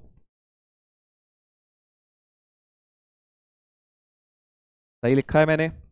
सही लिखा है सर। अलग अलग कर लो अब इसको, तुम्हें एक चीज नजर आ गई होगी। 2 कॉमन, 2/1 प्लस थीटा का क्यूब माइनस 1/1 प्लस थीटा का square, whole thing multiplied with e की पावर थीटा डी थीटा। और माइनस कॉमन ले लेना चाहिए। अब मुझे अगला स्टेप दिख रहा है कि माइनस कॉमन ले लूंगा तो बहुत ही प्यारा सा ई की power theta 1/1 plus theta square minus 2/1 plus theta whole cube d theta. दिख गया ना भाई? एफ एक्स ये फंक्शन दिखा थीटा का, एफ थीटा, और ये एफ डैश थीटा तुम्हें दिख गया। तो ई की power theta f theta plus F dash theta formula बेटा आज बताया था ना, जिनको याद नहीं है बेटा गलत बात है। ये वाली चीज लगा दी मैंने, ई की पावर एक्स एफ एक्स होनी चाहिए, राइट। ई की पावर, सो -2 बाहर, ई की power theta f theta plus C, theta को वापस डालो tan स्क्वायर एक्स, -2 ई की पावर tan स्क्वायर एक्स, और एफ थीटा क्या था वो देखते हैं, 1/1 प्लस tan स्क्वायर एक्स का होल स्क्वायर। ठीक है सर, तो ये 1 plus tan square x square ऊपर गया, तो -2 ई की पावर tan स्क्वायर एक्स इसकी तरह लाने की कोशिश कर रहा हूं, इंटू सेक स्क्वायर का स्क्वायर, सेक की पावर 4 ऊपर गया तो कॉस की पावर 4 प्लस सी। कंपेयर किया जाए, कंपेयर किया जाए, ई की पावर tan स्क्वायर तो आ गया, पी की वैल्यू तो 4 होनी चाहिए, और माइनस कॉमन है, हमारा भी माइनस कॉमन है, ए की वैल्यू 2 होनी चाहिए। तो A2 B4, ए प्लस बी निकालना था, 6 हो गया आंसर। ए प्लस बी बेटा 6 हो गया, ए प्लस बी हमारा 6 हो गया, राइट। ऐसे करना था देखो क्वेश्चन, बढ़िया सवाल था। फिर से वही थोड़ा सा हमें ट्रिग्नोमेट्री का शुरू में खेल देखना था कि भाई सिंगल एंगल में लेके गए, टैन में लेके आए, ये अप्रोच इंपॉर्टेंट थी। उसके बाद तो क्वेश्चन कोई टफ नहीं था।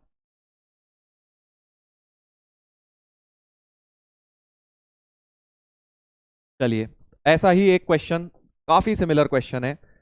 अब ये तुम बेटा खुद से करोगे, कर लेते हैं, चलो इसको कर लो, अभी पॉज करके कर लो, जल्दी से करवा देता हूं। सब लोग बेटा करें, ये वाला तो तुम कर सकते हो यार, कोई इतना मुश्किल काम नहीं है। साफ दिख रहा है, ई की पावर एक्स वैसा ही कुछ, इनफैक्ट सिमिलर सा ही बन गया यार, ये तो बहुत ही सेम बन गया। x - 1/x+1 क्यूब, अभी बना था ना ये, ऐसा ही कुछ, हाँ बिल्कुल माइनस के साथ बना था बस हमारा, तो बिल्कुल सेम सा ही बन जाएगा। जल्दी से निकाल लो। तो x plus one minus two लिख लिया ऊपर, x plus one whole cube e की पावर x अलग अलग किया बेटा, तो 1/x plus one whole square minus 2/x plus one whole cube. ये लिखने की तुम्हें जरूरत भी नहीं है, सीधे तुम लास्ट स्टेप पे आ सकते थे, e की power x upon 1 plus x whole square plus c हो गया बेटा, fx अपना ये वाला फंक्शन हो गया, fx हो गया e की power x upon 1 plus x whole square. ये मत सोचना क्वेश्चन तो सॉल्व हो गया, अरे बड़ा आसान है। जब तक तुम्हारे मल्टीपल करेक्ट हैं, ऑप्शन सारे मैच नहीं करे, तब तक तुम्हारा क्वेश्चन सॉल्व नहीं हुआ। तुम इस गलत फहमी में नहीं जियोगे यार मैंने इंटीग्रेट कर लिया मेरा तो हो गया, नहीं, पहले सारे ऑप्शन मैच करके दिखाओ, तब मानूंगा कि हो गया। एक एक ऑप्शन सही आना चाहिए, लास्ट में मैं तुम्हें आंसर दिखाऊंगा। अगर एक भी ऑप्शन गलत आया तो तुम्हें खुश होने की कोई जरूरत नहीं है। कहोगे सर आप ऐसे कह रहे हो हमें, हम तो सर मेहनत कर रहे हैं, बट खुश मतलब कई बार हमें ऐसा लगने लगता है यार यहां तक आ गए तो हो गया ना काम। ये काम बेटा 90% हुआ है और ये 90% जनता कर लेती है। वो 10% जो काम बचा है वही जो लोग करेंगे सही तरीके से वो आईआईटी में जाने वाले हैं। ठीक है, तो अपने आप को अब हैबिट डालिए कि भाई आपको एक क्वेश्चन को 100% सॉल्व करना है। ये नहीं कि कर लिया हो जाएगा, कर लेंगे आ जाएगा, तो हो जाएगा कर लेगा आ जाएंगे में ही हो जाता है, फिर वो कभी आता नहीं है। जब तक पूरा आंसर ना आए तब तक आपको खुश नहीं, राइट। चलिए स्टार्ट करेंगे अब आगे का काम। fx ये दिया है, अब इन्होंने बोला है नहीं भाई fx तो ये है, ओके fx तो ये है, तो भाई कंपेयर कर देंगे सर fx इसके साथ। पहले सिग्मा खोल लेते हैं इस fx का, क्योंकि मुझे दिख रहा है एक सिग्मा लगाया हुआ है I0 से n। ओके ओके समझ गए, समझ गए भाई। तो fx बेसिकली हो जाएगा d प्लस 0 डालेंगे जब e की पावर x, तो कांस्टेंट ही है, i को 0 डालना है, तो a0 e की पावर x प्लस 1 की पावर 0 तो 1 ही होती है। अगला आएगा a1 e की power x upon x plus 1 की पावर 1 प्लस a2 e की power x upon x plus 1 की पावर 2। और अब मैं इससे ज्यादा जाऊंगा ही नहीं यार, मुझे दिख रहा है इससे ज्यादा मुझे जाना नहीं है, x प्लस 1 होल स्क्वायर तक ही तो दिख रहा है fx में, क्यों डाले हम 3 4 5 n, फालतू में डराने के लिए दिया है। अब अगर मेरा fx ये है, अगर मेरा fx ये है, तो जरा कंपेयर किया जाए हमारे fx से और इस fx को। तो पहले तो देखो जिसमें पावर 2 आ रही है बस वही फंक्शन आ रहा है, तो a2 की वैल्यू तो 1 हो गई, क्योंकि हमारे पास सिर्फ fx में ये आ रहा है और एक प्लस c भी है। ठीक है चलो मान लिया। और a1 तो तुम्हारा 0 हो गया, a1 तो 0 हो गया, क्योंकि x प्लस 1 जिसके डिनोमिनेटर में, ऐसी कोई टर्म है ही नहीं, ऐसी कोई टर्म नहीं है। और a0 भी 0 हो गया, क्योंकि सिर्फ e की पावर x भी नहीं आ रहा हमारा, सिर्फ e की पावर x आ ही नहीं रहा, नीचे x प्लस 1 का होल स्क्वायर आ रहा है उसके, सिर्फ और सिर्फ ये वाली टर्म है, और एक कांस्टेंट है तो d तो रहेगा। तो हमारा फंक्शन हो गया d प्लस, बेसिकली यही वाला फंक्शन बन गया। तो हम ये लिख सकते हैं कि a0 0 हो गया, a1 भी 0 हो गया, a2 तुम्हारा 1 हो गया, a0 0, a1 0, a2 तुम्हारा 1 हो गया। f0 अब बात करनी है f0 की, तो पहले तो सोच लेते हैं क्या कांस्टेंट ऑफ इंटीग्रेशन निकालने को कुछ दिया है, बोल दिया है सर f1 e बाय 2 दिया हुआ है, f1 e बाय 2 दिया है। f1 यहां से देखते हैं क्या होगी, f1 x को 1 डाल देते हैं, e अपॉन 1 प्लस 1 2 का स्क्वायर 4 प्लस c, f1 दिया है e बाय 2, तो c की वैल्यू आ गई 2 e by 4 minus e by 4, e by 4, c की वैल्यू आ गई e बाय 4। फंक्शन प्यारा सा निकल कर आ गया, fx हो गया e की power x upon x plus 1 whole square plus e by 4। f0 निकालना है, f0 सर x को 0 डाल दो, f0 1 upon 1 plus e by 4, f0 is irrational, ये बोला गया है f0 इज इर्रेशनल। अब देखो बहुत बच्चों को e तो पता होता है कि क्या है, नेपियर्स कांस्टेंट है, बट e रैशनल है कि इर्रेशनल है, सर पाई तो पता है, पाई तो इर्रेशनल है, ई क्या होता है, ई भी इर्रेशनल नंबर होता है, याद रखो। जो नेपियर्स कांस्टेंट है अपना ये वाला ln वाला ई, ये भी इर्रेशनल नंबर होता है भाई, इसीलिए तुम्हें क्वेश्चन दिया है। देखो छोटी छोटी चीजें हैं, वरना फंसा देंगी तुम्हें एग्जाम में, याद ही नहीं होगा तो फंस जाओगे, मल्टीपल करेक्ट का क्वेश्चन करे कराए पे पानी फिर जाएगा। तो मेरे ख्याल से तो इसके चारों ऑप्शन सही आ रहे हैं, देख लेते हैं ए बी सी डी। अब जिन लोगों ने, वही मैं कह रहा था, देखो जिन लोगों ने एबीसी निकाला है अच्छी बात है, आपने सॉल्व कर लिया, बट बेटा यहां तक लाके कुछ फायदा नहीं होना हमारा, हमें चारों टिक करने हैं यार, सारे करने हैं हमें, राइट। चलो भाई, अगले ब्रेन टीजर पर आया जाए। Brain teaser number 7।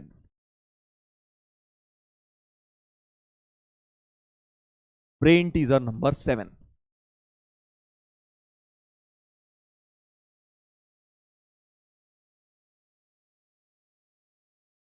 ई की पावर एक्स फिर से दिख रहा है मुझे, और एक कुछ ये लंबा चौड़ा चीज दिख रहा है, और इसको लिखा है ई की power x F x type का आ रहा है। ओहो अच्छा, जी एक्स दिया है F x plus F dash x. अरे वाह वाह वाह, समझ गए सर, ये तो हम समझ गए।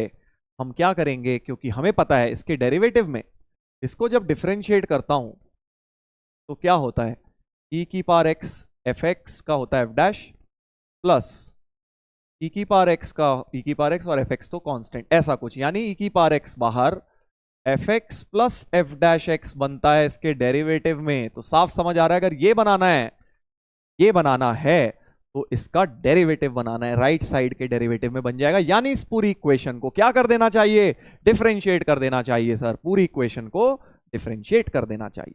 कर दीजिए सर, जल्दी करो, अब ट्राई करो इस हिंट के साथ। इक्वेशन को differentiate with respect to x.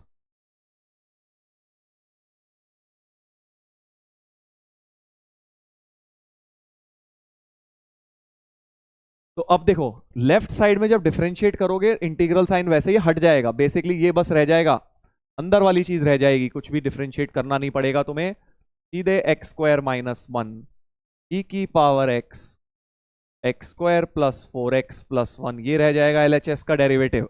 और आरएचएस का डिफरेंशियल अभी लिखा है मैंने, ई की power x F x plus F dash x,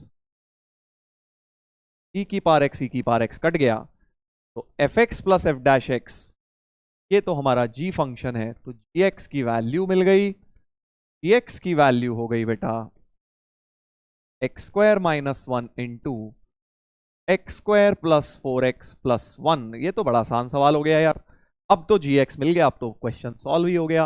number of integral roots of g x equal to zero, इसको तो जीरो सीधे डाल देंगे, तो x square minus one zero, x की वैल्यू प्लस माइनस वन, और x square plus four x plus one zero. इसके तो खतरनाक से गंदे से रूट्स आने वाले हैं क्वाड्रेटिक फॉर्मूला लगकर। तो इंटीग्रल रूट्स तो दो आ गए, बिल्कुल ठीक है, प्लस माइनस वन आए, सिर्फ यहां से इंटीजर मिल रहे हैं roots. Sum of squares of integral roots is two, तो इंटीग्रल रूट्स का sum of squares, minus one का स्क्वायर, वन का स्क्वायर, टू, बिल्कुल ठीक है, बी ऑप्शन भी बिल्कुल सही है यार, ये तो आसान हो गया। ये तो ब्रेन टीजर आसान था यार, ये तो सबको करना चाहिए था। अगला पार्ट, सी पार्ट देखते हैं। Alpha is one non integral root. अच्छा, नॉन इंटीग्रल रूट मतलब यहां से मिलेगा alpha square plus four alpha plus one zero मिलेगा। अल्फा उसका रूट है तो सेटिस्फाई करेगा। और अब यहां भी ऐसा कुछ बनाता हूं, क्या बनाना है मुझे, alpha square plus four alpha plus one. Okay sir, एक तो इस टू अल्फा स्क्वायर को स्प्लिट करो, alpha square plus alpha square, और फोर अल्फा तो लिखा ही है, टू को स्प्लिट करो वन प्लस वन। इतना तो खेल खत्म हो गया है, तो जीरो हो गया, राइट। ठीक है सर, और ये क्या बचा, alpha four plus four alpha की power three plus alpha square. इन तीनों में से भी अल्फा स्क्वायर कॉमन ले लो। ओके, और ये तो जीरो ही हो गया, और एक ये वन हो गया, ये चीज वैसे ही जीरो है, अभी पता है हमें, तो जीरो प्लस वन वन रह गया। इस चीज को सिंप्लीफाई मैंने यही कर दिया, इक्वल टू वन। बिल्कुल सही आया है बेटा, सी ऑप्शन बिल्कुल सही आया है, सी ऑप्शन बिल्कुल ठीक आया है। देख रहे हो कैसे किया है मैंने, इसी तरह से तुम्हें करना है।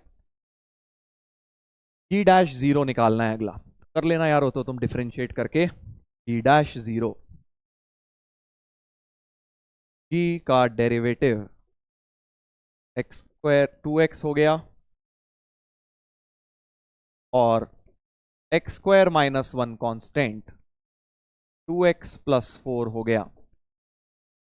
जी डैश जीरो निकालना है, एक्स को जैसे ही जीरो डालूंगा ये तो पूरा उड़ जाएगा, यहां जीरो डालूंगा तो माइनस वन आ जाएगा, ये चीज माइनस वन हुई, और अंदर फोर तो माइनस फोर आएगा भाई, प्लस फोर नहीं आएगा, माइनस फोर आएगा। डी ऑप्शन तो गलत है, ए बी सी दिख रहा है answer, a b c correct. Right. अभी हो सकता है तुम्हारे सारे आंसर मैच ना कर रहे हो, कहीं कुछ गलती कर दी, इसीलिए मिस्टेक कर दी, सर 2 ही आए। इसीलिए तो हम प्रैक्टिस कर रहे हैं बेटा मल्टीपल करेक्ट की, ताकि आप धीरे धीरे ये गलतियां जो हैं अवॉइड कर सकें। इन सिली मिस्टेक्स को हमें धीरे धीरे खत्म करना है। चलो आगे बढ़ेंगे। अगला क्वेश्चन, एक और इंटीजर टाइप क्वेश्चन आ गया आपके सामने। रे इंटीजर नंबर 8। नंबरिंग मैं इसलिए भी कर रहा हूं ताकि आप लोग जब क्वेश्चन पूछें, डाउट पूछें, चैट पे लिखें, डिस्कस करें, तो आप नंबर के हिसाब से करेंगे तो इजी रहेगा अपने को। रे इंटीजर नंबर 8, तो हम पूरे चैप्टर में नंबरिंग फॉलो करेंगे। आज के लेक्चर के बाद अगले में कंटिन्यूएशन होगी। चलो, तो if integral of this thing, ओहो खतरनाक सा इंटीग्रल दिया हुआ है। अच्छा, अब यार देखो, रूट एफ एक्स समझ गया, क्या किया जाए? वही चीज है, देखो रूट ऊपर रूट में आ गया कुछ, और +1 भी दिख रहा है एक, इसके अंदर +1 भी दिख रहा है, तो नीचे वाले का साफ डेरिवेटिव ऊपर बनाने का सवाल है। क्वेश्चन मुझे क्लियर हो रहा है, दिमाग में चल रहा है कि भाई नीचे वाले का डेरिवेटिव ऊपर बनाना है। और ये जो +1 है, ये मुझे हिंट दे रहा है कि यार इन दोनों में से कोई चीज कॉमन लो ताकि 1 बने नीचे, है ना? क्योंकि वही चीज तो ऊपर जाएगी इंटीग्रेट होके, जो नीचे √t आता है तो उसका इंटीग्रल ऊपर जाके √t बन जाता है। तो नीचे वाली चीज में 1 बनाना है। अब मेरे को दो चीजें दिख रही हैं यार, साइन स्क्वायर, वैसे तो मन कर रहा है साइन स्क्वायर लेने का, ताकि साइन आ जाएगा बाहर, बढ़िया सा हो जाएगा, ये भी हो सकता है। बट दूसरी चीज मुझे दिख रही है यार, ये रूट ऊपर भी तो एक रूट है ना, सेक, मतलब वो नीचे लिखूंगा रूट कॉस, तो रूट कॉस ले लूंगा तो बढ़िया है, वो रूट कॉस बना के कॉस बना देगा। तो मुझे कॉस लेने में फायदा नजर आ रहा है दोनों में से, क्योंकि उससे दोनों के दोनों रूट बढ़िया हो जाएंगे, ऊपर वाला भी और नीचे वाला भी। तो मैं क्या कर रहा हूं, सोच रहा हूं इस तरह से कि रूट कॉस एक्स को कॉमन ले लेता हूं, tan x, और एक ये नीचे रूट कॉस मिला के कॉस हो गया, 1 प्लस कॉस स्क्वायर एक्स हो गया, और नीचे हो गया 1 plus sine square x upon cos x. Sir ये क्या बन गया? बात तो सही है भाई, क्या बन गया? तो एक काम करते हैं ना, इस tan को भी खोलते हैं, sine by cos, sine x upon cos square x, 1 plus cos square x, और ये हो जाएगा √1 plus sine square x upon cos x, sine square x upon cos x, sine square को लिख लेता हूं 1 minus cos square upon cos x, है ना? थोड़ा सा इजी हो जाए बेसिकली। तो sec x minus cos x हो गया, एक तरह से इस चीज को क्या लिख सकता हूं, sec x minus cos x. तो मेरे दिमाग में ये चल रहा है यार कि नीचे वाले का डेरिवेटिव है क्या, जरा देख तो लें। जो नीचे बना दिया मैंने, अब मैं यहां फंस गया। तो मैंने जो नीचे बनाया sec x minus cos x का डेरिवेटिव है क्या? ठीक है, अगर मैं इस पूरे को सपोज टी मानता, या 1 के साथ भी टी मानता, सेक का होता सेक एक्स tan एक्स, और माइनस कॉस एक्स का होता प्लस साइन एक्स। ऐसा कुछ लाना है न्यूमरेटर में, ऐसा कुछ लाना है न्यूमरेटर में। आ गया भाई, आ गया आ गया आ गया, क्या बात है, मजा ही आ गया सर, मजा ही आ गया। अगर इस चीज को अंदर ले जाऊं इस ब्रैकेट के, तो आ गया कि नहीं आ गया? देखो वही चीज क्रिएट होती हुई दिख रही है मुझे। जैसे ही बेटा इस चीज को मैं अंदर ले जाऊं, sine x by cos x, एक tan एक्स, और एक कॉस बचा जो नीचे, उसको लिख दिया सेक एक्स। समझ रहे हो ना भाई तुम? और जब प्लस के साथ खुलेगा ये कॉस स्क्वायर कटेगा, प्लस साइन बचेगा सिर्फ। तो मुझे यही वाली टर्म बनती हुई दिख गई, देखो sine x plus tan x sec x, इस चीज का डेरिवेटिव बन गया ऊपर, वो बनेगा यार। इसको बोलते हैं हम, दो चीजें बोलते हैं इसको हम, या तो ये बोल लेते हैं कि भाई एग्जामिनर पे ट्रस्ट करना, उसने सवाल दिया है तो सही होगा, या एंटिसिपेशन करना कि भाई हम लोग समझ रहे हैं कि क्वेश्चन सॉल्व होगा। इस तरह में एंटिसिपेट मतलब हम लोग एक्सपेक्ट कर रहे हैं कि भाई नेक्स्ट बनना ये चाहिए, वैसा कुछ बनाया, बन गया। √1 प्लस इस चीज को लिख लिया,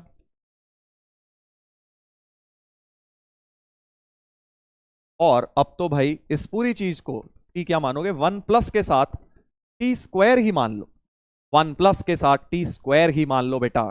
टी स्क्वायर क्यों माना सर? ताकि रूट भी हट जाए। दिस थिंग इनटू dx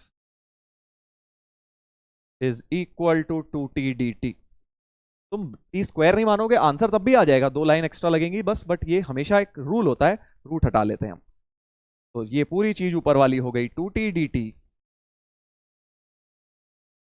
के बाद यहां लिख रहा हूं 2t dt upon T, T cut गया, t प्लस सी, 2t प्लस सी हो गया।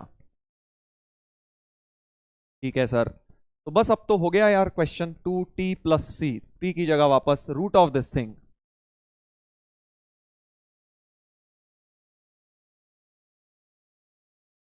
ऐसा कुछ बन गया। कंपेयर किया जाए अगर तो एफ एक्स निकल कर आ गया sec x minus cos x, sec x minus cos x हो गया f x, right. Plus c तो ऑब्वियसली नहीं, इसमें नहीं आएगा plus c. F pi by three, 3/2 क्यों दिया है फिर, रख के देख लेते हैं। F pi by 2, pi by 3 sorry, तो 2 माइनस हाफ 3/2, हाँ सही आ रहा है ये तो। वो इन्होंने फालतू में दे दिया, कांस्टेंट ऑफ इंटीग्रेशन नहीं बनेगा भाई यहाँ पे, क्योंकि रूट के बाहर है कांस्टेंट। ठीक है, ठीक है सर। अब क्या करें, अच्छा एफ पाई बाई 4 का बॉक्स लेना है। एफ पाई बाई 4,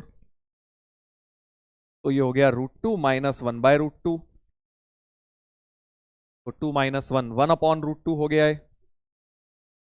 1/√2 का बॉक्स लेना है भाई, बॉक्स ऑफ 1/√2, 1/1 तो 2, √2/2 हो गया है, राइट। √2/2 लिख लिया, √2 होता है 1.4, 1/2 0.7 का बॉक्स, 0 होना चाहिए भाई, 0 होना चाहिए आंसर। 0 जी बिल्कुल ठीक है, 0 बिल्कुल ठीक आ गया बेटा, राइट। तो ऐसे करना है आपको, देखो इंटीग्रेशन। अब ये मत सोचना अरे सर पहली स्टेप दूसरे स्टेप, यही तो मेन चीज है सोचना, उसके बाद तो आसान हो ही जाता है इंटीग्रेशन, कोई बता दे ऐसे शुरू करना है फिर तो कोई भी कर लेगा इंटीग्रेट। तो मेन चीज है शुरुआत के स्टेप्स, अगर आप वो नहीं कर रहे, वो देख वीडियो में देख रहे हैं बस और फिर आगे कर ले रहे हैं तो मत खुश होइए। मेन चीज है सोचना कैसे, स्टार्टिंग कैसे करना है। अगर अभी तक नहीं सोचा अगले में सोचना। Brain teaser number 9, brain teaser number 9, चलिए देखते हैं कैसे करेंगे। थोड़ा सा खतरनाक है ये, क्योंकि e की पावर में अब x² भी दिख रहा है, e की पावर में x भी दिख रहा है। अच्छा, अब वो तो दिख नहीं रहा कि यार वैसा कुछ बनेगा अपना e की power x F x plus F dash. क्या करें सर, देखो यार पहले तो e की पावर को क्लब कर लेते हैं, हिंट है e की पावर को x² प्लस x लिख लेते हैं, और इसके डेरिवेटिव में क्या आएगा सोचो, इसके डेरिवेटिव में आएगा x² प्लस x का डेरिवेटिव चाहिए होगा ना अपने को, 2x प्लस 1 आएगा। 2x प्लस 1 आ तो रहा है सर, अगर मैं इन दोनों में से x कॉमन ले लूं तो 2x प्लस 1 भी आ रहा है, राइट। तो मेरे दिमाग में क्या चल रहा है कि यार इस चीज का ब्रैकेट खोल देता हूं 2x² प्लस 2x के साथ, और 1 के साथ अलग कर लेता हूं इस चीज। समझे मैंने क्या किया, ऐसा कुछ कर लिया मैंने कि भाई ब्रैकेट खोल लिया, पहले तो एक दोनों पावर्स को ऐड कर लिया और इतने के साथ ब्रैकेट खोल लिया अलग। क्यों खोला, क्योंकि मुझे इसके अंदर अब जैसे ही मैं कॉमन लूंगा, 2x प्लस एक्स था वो, सॉरी 2x नहीं था, 2x प्लस एक्स था, जैसे ही x कॉमन लूंगा बेटा, x कॉमन लूंगा, e की power x² plus x, 2x plus 1 dx, ऐसा कुछ मुझे दिख रहा है। और इस वाले को तो अभी एज इट इज लिखा रहने दो। अब साफ समझ आ रहा है बाय पार्ट्स का क्वेश्चन हो गया बेटा। बाय पार्ट्स का क्वेश्चन कैसे दिख गया सर आपको, क्योंकि ये इस चीज का डेरिवेटिव है, तो की पार्ट टी डी टी लिखा हुआ है, इस पूरे को बेटा सेकंड मानोगे और x को फर्स्ट मानोगे। बाय पार्ट्स का सवाल दिख रहा है, और हो सकता है सेकंड वाला इंटीग्रल कट जाए। करो अब इसको, तो first function into integral of second. अभी वैसे तो इसका इंटीग्रल तुम समझ ही गए, ये e की पावर टी डी टी लिखा है तो e की पावर t ही आ जाएगा, डायरेक्ट लिख दिया मैंने, राइट। इस पूरी सेकेंड फंक्शन का इंटीग्रल ये हो जाएगा, क्योंकि वो डेरिवेटिव है dt और ये e की पावर t, e की पावर t का इंटीग्रल e की पावर t ही होता है।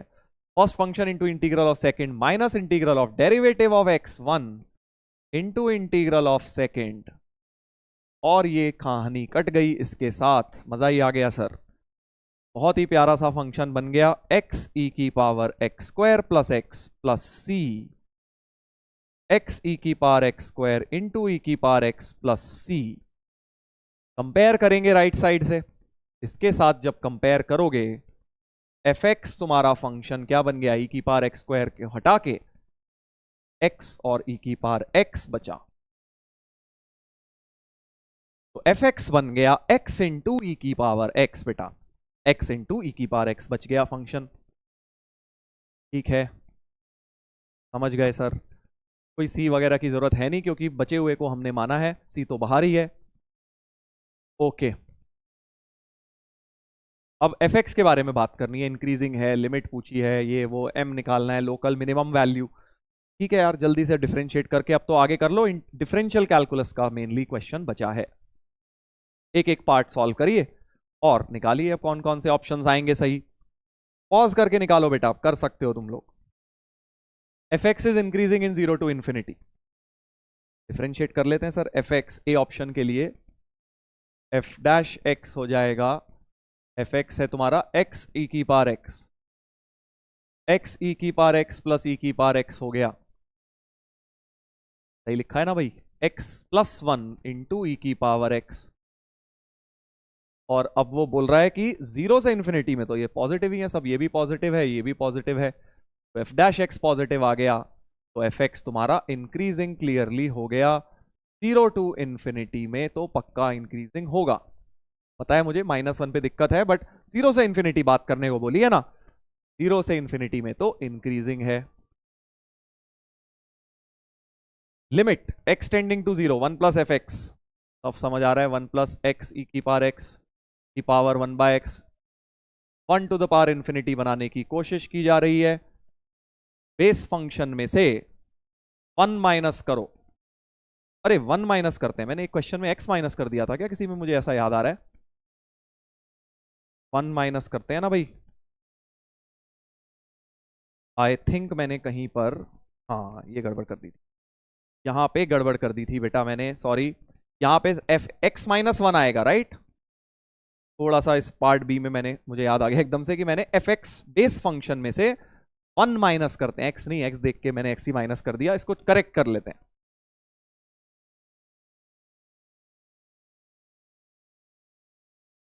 हाँ, तो बेस फंक्शन में से 1 माइनस पावर फंक्शन मल्टीप्लाई और ई की पावर रेज करेंगे राइट, बेस फंक्शन में से 1 माइनस, ठीक है, और एक्सटेंडिंग टू 1 में अब देखो 0/0 भी आ गई होगी तुम्हारी, हाँ 0/0 आ गई, लॉपिटल लगा दो, तो 1 ऊपर का derivative -3/x whole upon 1, x को 1 डालोगे, x को 1 डालोगे, जब x को 1 डाल रहे हो तो क्या आ रहा है 1 माइनस 3 यानी -2, यानी e की पावर -2 आ रहा है भाई, e की पावर -2 तो नहीं था ऑप्शन, e की पावर 2 लिखा हुआ था, अच्छा इसलिए गलत है वो, तो ये करेक्शन कर लेना बेटा। इस वाले ब्रेन टीजर 1 में मैंने जल्दी में बेस में से 1 माइनस करना होता है 1 की पावर इन्फिनिटी के फॉर्मूले में राइट, मैंने x माइनस कर दिया था, बट फिर भी ऑप्शन तो गलत ही है, अपने ए सी डी ही आएंगे, बट हमारे जो बी ऑप्शन है उसका आंसर जो है ये आएगा बेटा, e की पावर -2 आएगा राइट, करेक्शन कर लेना इसके अंदर।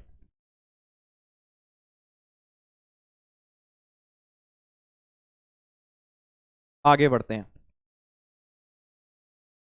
वापस आते हैं उस क्वेश्चन पे। तो बेस फंक्शन में से 1 माइनस एक्स ई की power x, power function multiply e की पावर रेज कर देंगे और x को 0 डाल देंगे, तो e की पावर 0 यानी e की पावर 1, e हो गया लिमिट, लिमिट सॉल्व करके b वाले की e आ रही है, इन्होंने तो 1 लिखा है तो ये तो गलत हो गया, बी ऑप्शन तो गलत right. 0 to 1 f x plus e की power x, okay f x की जगह डाल दो यार, एक्स ई की पावर एक्स प्लस ई की पावर एक्स, इसमें से ई की पावर एक्स कॉमन ले लो, एक्स प्लस 1 तो वही आ गया, फंक्शन प्लस डेरिवेटिव, एक्स का डेरिवेटिव 1 ही होता है, एक्स ई की पावर एक्स प्लस सी ही आ जाएगा इसका इंटीग्रल, 0 से 1 इंटीग्रेट करना है, सी हटा दो, 0 और 1 डाल दो, 1 डालेंगे तो ई, 0 डालेंगे तो 0, तो ई -0 ई आ गया इसका, ये भी गलत हो गया, इन्होंने 2e दिया हुआ है बेटा, 2e दिया हुआ है राइट, ई है हमारा आंसर। टी देख लेते हैं, -1/m का बॉक्स, m क्या है, लोकल मिनिमम वैल्यू, अच्छा समझ गए। लोकल मिनिमा निकालने के लिए तो सर डेरिवेटिव जीरो डालोगे, डेरिवेटिव जीरो डालोगे बेटा। x इक्वल टू -1 पर हो रहा है और -1 से आगे बढ़े तो प्लस, इधर minus, decrease increase decrease increase, -1 पे मिनिमा आ रहा है और -1 पे वैल्यू क्या आ रही है सर एफ एक्स की, -1/e आ रही है। सो m की वैल्यू है -1/e, -1/m हो गया e, क्योंकि हमें बॉक्स किसका निकालना है, -1/m का, इसलिए मैंने -1/m को e लिख लिया। बॉक्स ऑफ e 2.7 का बॉक्स 2 हो गया, e की वैल्यू 2.7 के करीब, तो बॉक्स हो गया 2। d सही है, a और d सही हो गया, a और d सही हो गया, राइट, a और d बेटा सही हो गया।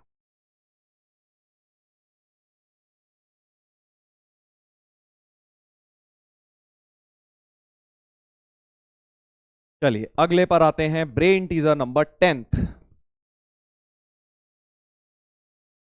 करो बेटा ट्राई पॉज करके एक बार। तो देखिए ब्रेन टीजर नंबर 10 में अब हम क्या करेंगे, integral tan cube x dx upon 2 plus tan square x।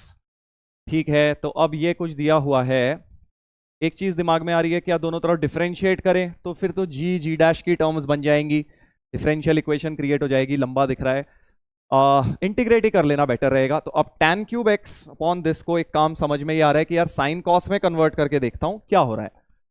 तो देखो integral sine cube x upon cos cube x, tan को किया साइन कॉस में change, 2 cos square x plus sine square x, right, LCM भी ले लिया और cos square एक कट जाएगा, नीचे से बस कॉस रह जाएगा, कॉस क्यूब में से कॉस स्क्वायर काट भी दिया मैंने, तो ऐसा कुछ हो गया dx, राइट। ठीक है सर, अब क्या किया जाए, एक साइन स्क्वायर एक कॉस स्क्वायर उड़ा दो, 1 कर दो, integral sine cube x dx upon cos x into cos square x plus 1, ऐसा कुछ हो गया। ठीक है सर, राइट। अब क्या दिमाग में आ रहा है, देखो अब एक चीज दिमाग में ये आ रही है कि क्या कॉस बना लिए जाए सारे, क्योंकि मुझे पता है अगर कॉस एक्स माइंड में चल रहा है कि टी मानूंगा तो एक साइन एक्स तो चाहिए dx के साथ, तो साइन क्यूब का एक साइन एक्स तो अलग कर लो क्योंकि वो dt में चले जाएगा, और साइन स्क्वायर को लिख लो 1 माइनस कॉस स्क्वायर एक्स, और नीचे भी बेटा cos x into 1 plus cos square x, ऐसा कुछ हो गया। और अब मैं कह रहा हूं sine x sorry cos x को टी मान लो, कॉस एक्स को टी, तो माइनस साइन एक्स dx हो गया dt, इतनी टर्म तो चली गई dt के अंदर, तो हमारा इंटीग्रल कुछ बढ़िया सा बन गया, integral 1 minus T square into minus dt upon T into 1 plus T square, ऐसा कुछ हो गया, राइट। इस तरह का क्वेश्चन एल्जेब्रिक एक्सप्रेशन में चेंज हो गया। अब मैं क्या करने वाला हूं, अब मैं बेटा इसमें किसी तरह से पार्शियल फ्रैक्शन अलग अलग करने का दिमाग में चल रहा है, कि माइनस भी अंदर एडजस्ट कर देता हूं, T square minus 1 upon T into T square plus 1 dt, ऐसा कुछ बन गया, राइट, ऐसा कुछ बन गया सर। तो टी स्क्वायर माइनस 1 को एक चीज समझ आ रही है कि sir T square plus 1 minus 2 लिख दो, टी स्क्वायर प्लस 1 माइनस 2 लिख दो, T into T square plus 1, अलग अलग अब इसके नीचे अलग अलग कर लीजिए। तो पहला इंटीग्रल तो बहुत बढ़िया बन गया, dt अपॉन टी बन गया, ये पूरा का पूरा कट गया, minus 2 dt upon T into T square plus 1, ऐसा कुछ बन गया, राइट, इस तरह का कुछ बन गया, इस तरह का कुछ बन गया। देख लीजिए पहला इंटीग्रल तो हो गया यार ln t, दूसरे वाले में थोड़ी तिकड़म और बिठानी पड़ेगी, देखेंगे क्या किया जाए, देखते हैं। तो अगले पेज पे लिखता हूं, देखो dt upon T minus integral 2 dt upon T into T square plus 1, ऐसा कुछ हो गया, राइट, ऐसा कुछ हो गया, इस तरह का कुछ हो गया। मेरे दिमाग में चल रहा है, पहला तो देखो इंटीग्रेट सभी ने कर लिया यार, ln t हो ही गया। इस वाले में क्या करते थे, अब याद करो, बहुत ही जबरदस्त चीज बन गई है बेटा, इसमें जबरदस्ती कॉमन लेते हैं, टी स्क्वायर इन दोनों में से जबरदस्ती कॉमन निकालूंगा, तो एक टी बाहर है ही, टी क्यूब ऊपर जाके -2 t⁻³ बन जाएगा, +2 t⁻³ और ये हो गया 1 + t⁻²। फायदा नजर आ रहा है भाई? नेगेटिव पावर्स वाले इंटीग्रल तुमने जरूर करे होंगे ऐसे क्लास के अंदर कि t⁻² का डेरिवेटिव ही ऊपर दिख रहा है सर। साफ समझ आ रहा है कि t⁻² को कुछ मान लीजिए z मान लीजिए, तो -2 t⁻³ dt dz बन जाएगा बेटा। तो पहला वाला तो हो गया ln t, t को वापस डाल भी दो यार, cos x है, ln cos x, और ये पूरा का पूरा -2 माइनस के साथ 2t³ dt, ये पूरा का पूरा बेटा dz बन गया। तो इंटीग्रल dz अपॉन 1 + z हो गया वो, तो ln आ गया एक और, सो ln cos x plus ln of 1 + z हो जाएगा, राइट। 1 + z की जगह 1/t² लिख दीजिए, ln cos x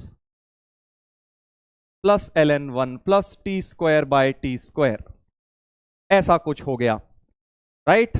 एक लॉग बना लो, प्लस c तो होगा ही, एक लॉग बना लेते हैं ln of cos x into 1 + cos² upon cos² plus c।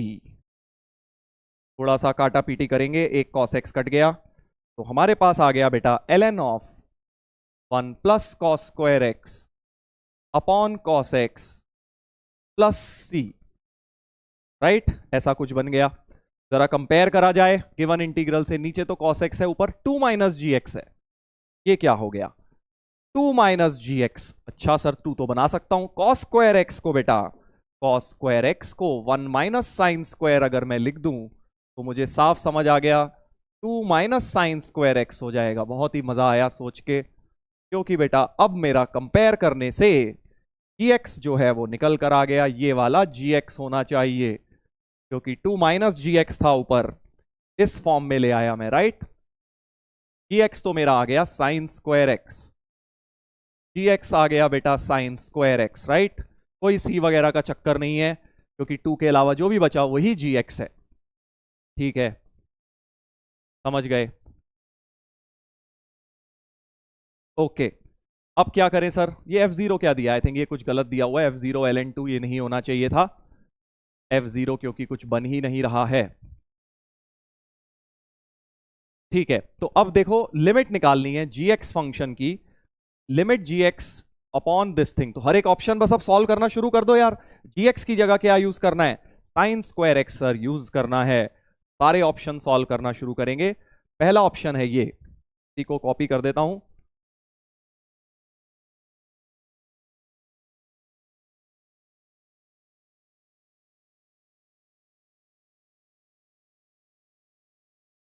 gx हमारे पास आ चुका है sin² x, ठीक है सर। तो अब फर्स्ट ऑप्शन कह रहा है sin² x upon x² minus x² cos x, तो mod x आ जाएगा एक तो बाहर, जब x² इन दोनों में से कॉमन लूंगा रूट के बाहर mod x आएगा बेटा, ध्यान रखना, ठीक है। √1 minus cos x, √1 - cos x, limit extending to 0, ठीक है सर। √1 - cos x, अब 1 - cos x के नीचे x² चाहिए होता है, तुम्हें लिमिट में याद होगा, तो बेटा इसके नीचे x² इंटू x² कर दो, रूट को थोड़ा सा बड़ा कर लो।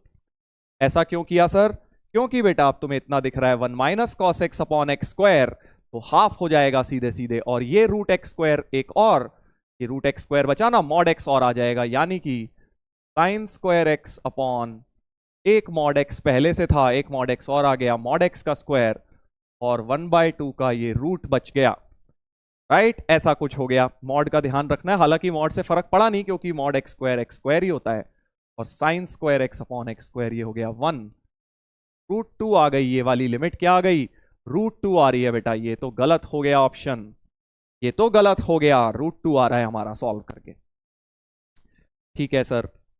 सेकेंड ऑप्शन बी ऑप्शन तो तुम्हें रटा ही पड़ा होगा यार, 0 से π/2 sin² x dx, ये इंटीग्रल निकालना है, gx की जगह मैंने sin² x डाल दिया, इसको i मान लेते हैं, और प्रॉपर्टी 5 किंग प्रॉपर्टी लगाएं तो cos² के बराबर हो गया, 2i की वैल्यू π/2 हो गई, तो i की वैल्यू π/4 हो गई बेटा। 0 से π/2 sine square x d x π/4 होता है, रट गया होगा अभी तक तुम्हें, इतने क्वेश्चंस में तुम्हारा लग चुका होगा आज तक इंटीग्रेशन में। बस अब ये तो इन्होंने उल्टा सीधा कुछ दिया हुआ है। फिर अब एक प्रॉपर्टी होती है बेटा, tan inverse 1 plus tan inverse half plus tan inverse 1/3 π/2 होता है। ITF में ये प्रॉपर्टी याद रखनी होती है, नहीं तो तुम tan inverse x plus tan inverse y भी लगा सकते हो, ये याद नहीं है तो। ये π/4 है, इसको उधर ले जाओ जरा राइट में, तो ये मिलाकर भी तुम्हारा π/2 माइनस π/4 π/4 ही बन गया, यानी ये ऑप्शन तो सही है, इंटीग्रल की वैल्यू π/4 ही हमारी आई है। इसका मतलब ये ऑप्शन हमारा सही हो गया है बेटा, राइट। चलिए इतनी बात हो गई, अब आगे बढ़ते हैं। Box of x square minus, अच्छा ठीक है, जी x square minus sine x, C option इधर सॉल्व करते हैं। सी ऑप्शन कह रहा है भाई limit extending to 0 plus x square minus sine square x का box x square minus sine square x. अब तुम्हें एक बात पता होगी बेटा कि जो होता है साइन एक्स होता है हमेशा लेस देन एक्स, एक्स के जस्ट 0 से बड़े में साइन एक्स और एक्स लगभग बराबर होते हैं, बट साइन एक्स छोटा होता है हल्का सा, ठीक है भाई। साइन एक्स हमेशा एक्स से छोटा होता है, यानी कि जो एक्स होगा वो साइन एक्स से जस्ट बड़ा होगा, यानी एक्स स्क्वायर भी साइन स्क्वायर एक्स से जस्ट बड़ा होगा, क्योंकि पॉजिटिव है दोनों तरफ स्क्वायर कर सकता हूं, एक 0 प्लस, यानी x square minus sine square x just 0 से बड़ा होगा। क्या होगा? जस्ट 0 से बड़ा, 0.000 समथिंग होगा, और उसका बॉक्स भी लेना है बेटा, 0 ही आ जाना चाहिए। सी ऑप्शन सही हो गया, क्योंकि अगर ये 0 से जस्ट छोटा हो जाता तो इसका बॉक्स लेते जब तो वो -1 आ जाता है। इसलिए इस खेल को ध्यान से समझना है बेटा, एक्स स्क्वायर जो है साइन स्क्वायर से बड़ा है, इसलिए 0 से जस्ट बड़ा हो गया ये, तो जस्ट बड़ा नंबर 0 से उसका बॉक्स 0 ही आएगा। 0 से छोटा आता -1 आ जाता है ये बॉक्स लगाने का, यहां पे ये लॉजिक है। चलिए डी ऑप्शन पर आते हैं, डी ऑप्शन पर आते हैं भाई। डी ऑप्शन है 0 से 14 π/3, 0 से 14 π/3 रूट जी x root sine square x. Root sine square x क्या होता है? मॉड साइन एक्स होता है भाई, मॉड नहीं भूलना है, मॉड साइन एक्स होता है, राइट। ठीक है सर, अब मॉड साइन एक्स का पीरियड तो पाए है, मॉड साइन एक्स का पीरियड क्या होता है बेटा? पाए होता है। तो जरा पीरियोडिक प्रॉपर्टी साफ समझ आ रहा है, यूज होने वाली है। 14 π/3 5 पाई से थोड़ा सा कम है, ठीक है सर, तो 4 पाई तक तो अलग कर लेते हैं। 0 से 4 pi mod sine x d x plus 4 pi से लेके 4 पाई प्लस 2 π/3 हो गया है, राइट। 4 पाई प्लस 2 π/3 हो गया, बिल्कुल ठीक है सर। मॉड साइन एक्स अंदर यहां भी आ गया। अब 0 से 4 पाई में इंटीग्रेट करना है, अगले पेज पे लिख देता हूं। 0 से 4 pi mod sine x plus 4 pi से 4 pi plus 2 π/3 mod sine x, ऐसा कुछ, राइट। इसमें तो अब पीरियड पाई है तो 4 तो नीचे ले आओ। n पाई, 0 से n पाई वाली प्रॉपर्टी, इंटीग्रेशन की प्रॉपर्टी नंबर 7 लग गई बेटा। यहां डेफिनेट इंटीग्रेशन थोड़ा सा लग गया है, हाँ तो देखो लगेगा ही अब। 0 से पाई और मॉड साइन एक्स को तुम साइन एक्स ही लिख दो, बिकॉज बात चल रही है 0 से पाई की, 0 से पाई की बात चल रही है। और ये क्या लिखा है देखो, एन टी से लेके, ये एन टी है 4 टाइम्स टी, मतलब पीरियड है पाई, एन टी से लेके n t plus a f x d x की भी एक प्रॉपर्टी होती है। 0 से ए इसको हम डायरेक्टली इंटीग्रेट कर सकते हैं बेटा, तब आपने डेफिनेट इंटीग्रेशन में पढ़ा होगा। एन टी से एन टी प्लस ए, प्रॉपर्टी नंबर 7 याद नहीं है तो नोट रिवाइज करो अपने, वहां सब लिखा होगा। प्लस तो ये 0 से 2 π/3 मॉड साइन एक्स को तो मैं साइन एक्स ही लिख सकता हूं क्योंकि पॉजिटिव होता है। बस हो गया। अब तो साइन एक्स का इंटीग्रल होता है माइनस कॉस एक्स, लिमिट्स को उल्टा कर दिया। साइन एक्स का इंटीग्रल होता है माइनस कॉस एक्स, लिमिट्स को उल्टा कर दिया। 4 × 1 minus minus 1 1 plus 1 cos 0 1 minus cos 2 π/3 plus half, तो 8 प्लस 1 प्लस हाफ 9.5 हो गया भाई। 9.5 आ रहा है, देखो क्या आंसर सही है, देखते हैं। 9.5, ये तो 9.5 ही लिखा है, शाबाश। यानी ये ऑप्शन मेरा सही आ गया। तो BCD सही लग रहे हैं, जल्दी से देखें। BCD बिल्कुल सही आ गए, बहुत ही बढ़िया लगा बेटा। तो तुम सोच रहे होगे कि सर आपको पहले से पता है, आप फिर भी ऐसे ही कर रहे हो एक्टिंग। नहीं बेटा, मैंने एक्चुअली पूरे पूरे थोड़ी सॉल्व करे हुए हैं, थोड़ा बहुत मोटा मोटा देख लेता हूँ क्लास से पहले कि भाई इंटीग्रेट कैसे होगा। बाकी आपके सामने ही सॉल्व कर रहा हूँ, क्योंकि उससे नेचुरल लगता है, क्योंकि आपको भी समझ आएगा कि कैसे सर सॉल्व कर रहे हैं। नहीं तो फिर, क्योंकि आपको भी तो एग्जाम में खुद ही सॉल्व करने हैं ना बेटा, इसी तरह से सॉल्व करने हैं अपने को भी। BCD अपना ऑप्शन हो गया। बढ़िया क्वेश्चन था, इसमें बहुत सारी चीजें लग गई। सबसे पहले तो हमने, देखो दोबारा से एक बार बता रहा हूं, इसको इंटीग्रेट किया, इंटीग्रेट करके मेहनत कर करा के gx निकला, और gx निकला साइन स्क्वायर x। उसके बाद क्वेश्चन खत्म नहीं हुआ, सारे ऑप्शंस हमें सॉल्व करने पड़े एक एक करके। एक में लिमिट लगा, एक में डेफिनेट इंटीग्रेशन, लिमिट्स थोड़ा सा, डेफिनेट इंटीग्रेशन, बन गया इंटीग्रेशन का जबरदस्त मल्टीपल करेक्ट क्वेश्चन, राइट। चलिए आगे बढ़ते हैं, अगले ब्रेन टीजर पर आते हैं भाई।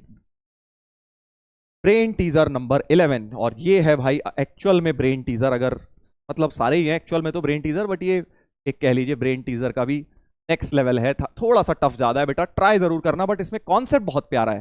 देखो मैं जो भी ब्रेन टीजर देता हूं वो रैंडम टफनेस तुम्हें नहीं दिखेगी, उसमें उसमें कुछ ना कुछ लॉजिक कॉन्सेप्ट बढ़िया दिख रहा होगा आपको। तो अब देखो क्वेश्चन में क्या दिया है, जो लोग हिंट लेना चाहते हैं, थोड़ी सी हिंट तो वैसे क्वेश्चन में ही दे रखी है यार, सही बताऊं तो। इंटीग्रल एक आई दिया है, और वो इतना खतरनाक इंटीग्रल है कि उन्होंने बोला कि भाई तुम इसको नहीं कर पाओगे, इसलिए हम तुम्हें पहले ही हिंट दे रहे हैं कि y को ये ले लो। ठीक है जी, उन्होंने सब्स्टिट्यूशन भी बता दिया कि यार y को ये लेंगे, और अब तुम इंटीग्रल सॉल्व करके बताओ, i की वैल्यू बताओ इनमें से कौन सी होगी। बहुत प्यारा क्वेश्चन। अब हिंट तो उन्होंने पहले ही दिया हुआ है, तो हमें सब्स्टिट्यूशन ये रखनी है। अब इतनी अजीब सब्स्टिट्यूशन है कि भाई तुम खुद सोच नहीं पाते, इसीलिए वो तुमको दी गई है क्वेश्चन में, राइट। क्योंकि कहां से सोच लेंगे यार ये इतनी अजीबोगरीब सी सब्स्टिट्यूशन। बहुत प्यारा क्वेश्चन है, ट्रस्ट मी। इसके थ्रू हम एक बहुत ही बढ़िया लॉजिकल कॉन्सेप्ट सीखेंगे। देखो क्या सीखेंगे, सबसे पहले तो सर आपने अगर ये सब्स्टिट्यूशन करना है तो इसको डिफरेंशिएट कर दो, क्योंकि जब तक dx हटाऊंगा नहीं मैं, तब तक ये कुछ नहीं होने वाला। तो डिफरेंशिएट हुआ तो dy हो गया 2 cot इनवर्स x/2 का -2/1 plus x square by 4 into half, और x का हो गया 1। देखो सही लिखा है मैंने, whole thing multiplied with dx भी हो जाएगा, 2 से 2 कट गया। dy equal to -4/4 plus x square plus 1 into dx। तो dy इंटू, चलो ये इधर ही रख लेता हूं अभी, dy इक्वल टू, एलसीएम लूंगा, 4 4 कट रहा है, x square dx upon 4 plus x square. तो 4 plus x square into dy, x square dx की ये वैल्यू मिल गई बेटा हमें, एक्स स्क्वायर dx की ये वैल्यू मिल गई। देखो, और एक्स स्क्वायर dx मुझे यहां बनता हुआ दिख रहा है, तो अच्छा लग रहा है कि चलो कुछ तो सही स्टेप हम बढ़े हैं, सही स्टेप की तरफ बढ़े हैं हम। अच्छा, बट सर ये डिनोमिनेटर में क्या बवाल दिया हुआ है, इतना कुछ अजीबोगरीब, और हमने तो सब्स्टिट्यूशन कुछ और ही माना है। तो एक काम करते हैं, देखो पहली चीज मुझे क्या समझ आ रही है यार, डिनोमिनेटर में सिंगल एंगल बनाया। जब भी ट्रिगो होती है ना, मैं वहीं से पकड़ता हूं क्वेश्चन को कि एंगल क्या है। यहां पर एंगल क्या है सर, कॉट इनवर्स x/2 है। अच्छा, तो सर एक बात समझ आ रही है कि इसको हम फुल एंगल x में लेके जाते हैं, थोड़ा सा सिंप्लीफाई करेंगे। क्या बोल रहा हूं, देखो मैं ये बोल रहा हूं कि भाई आप इसको लिख लीजिए, y is equal to, cot inverse को तो पहले π/2 माइनस tan इनवर्स कर लो, राइट, और 2 को अंदर खोल दो,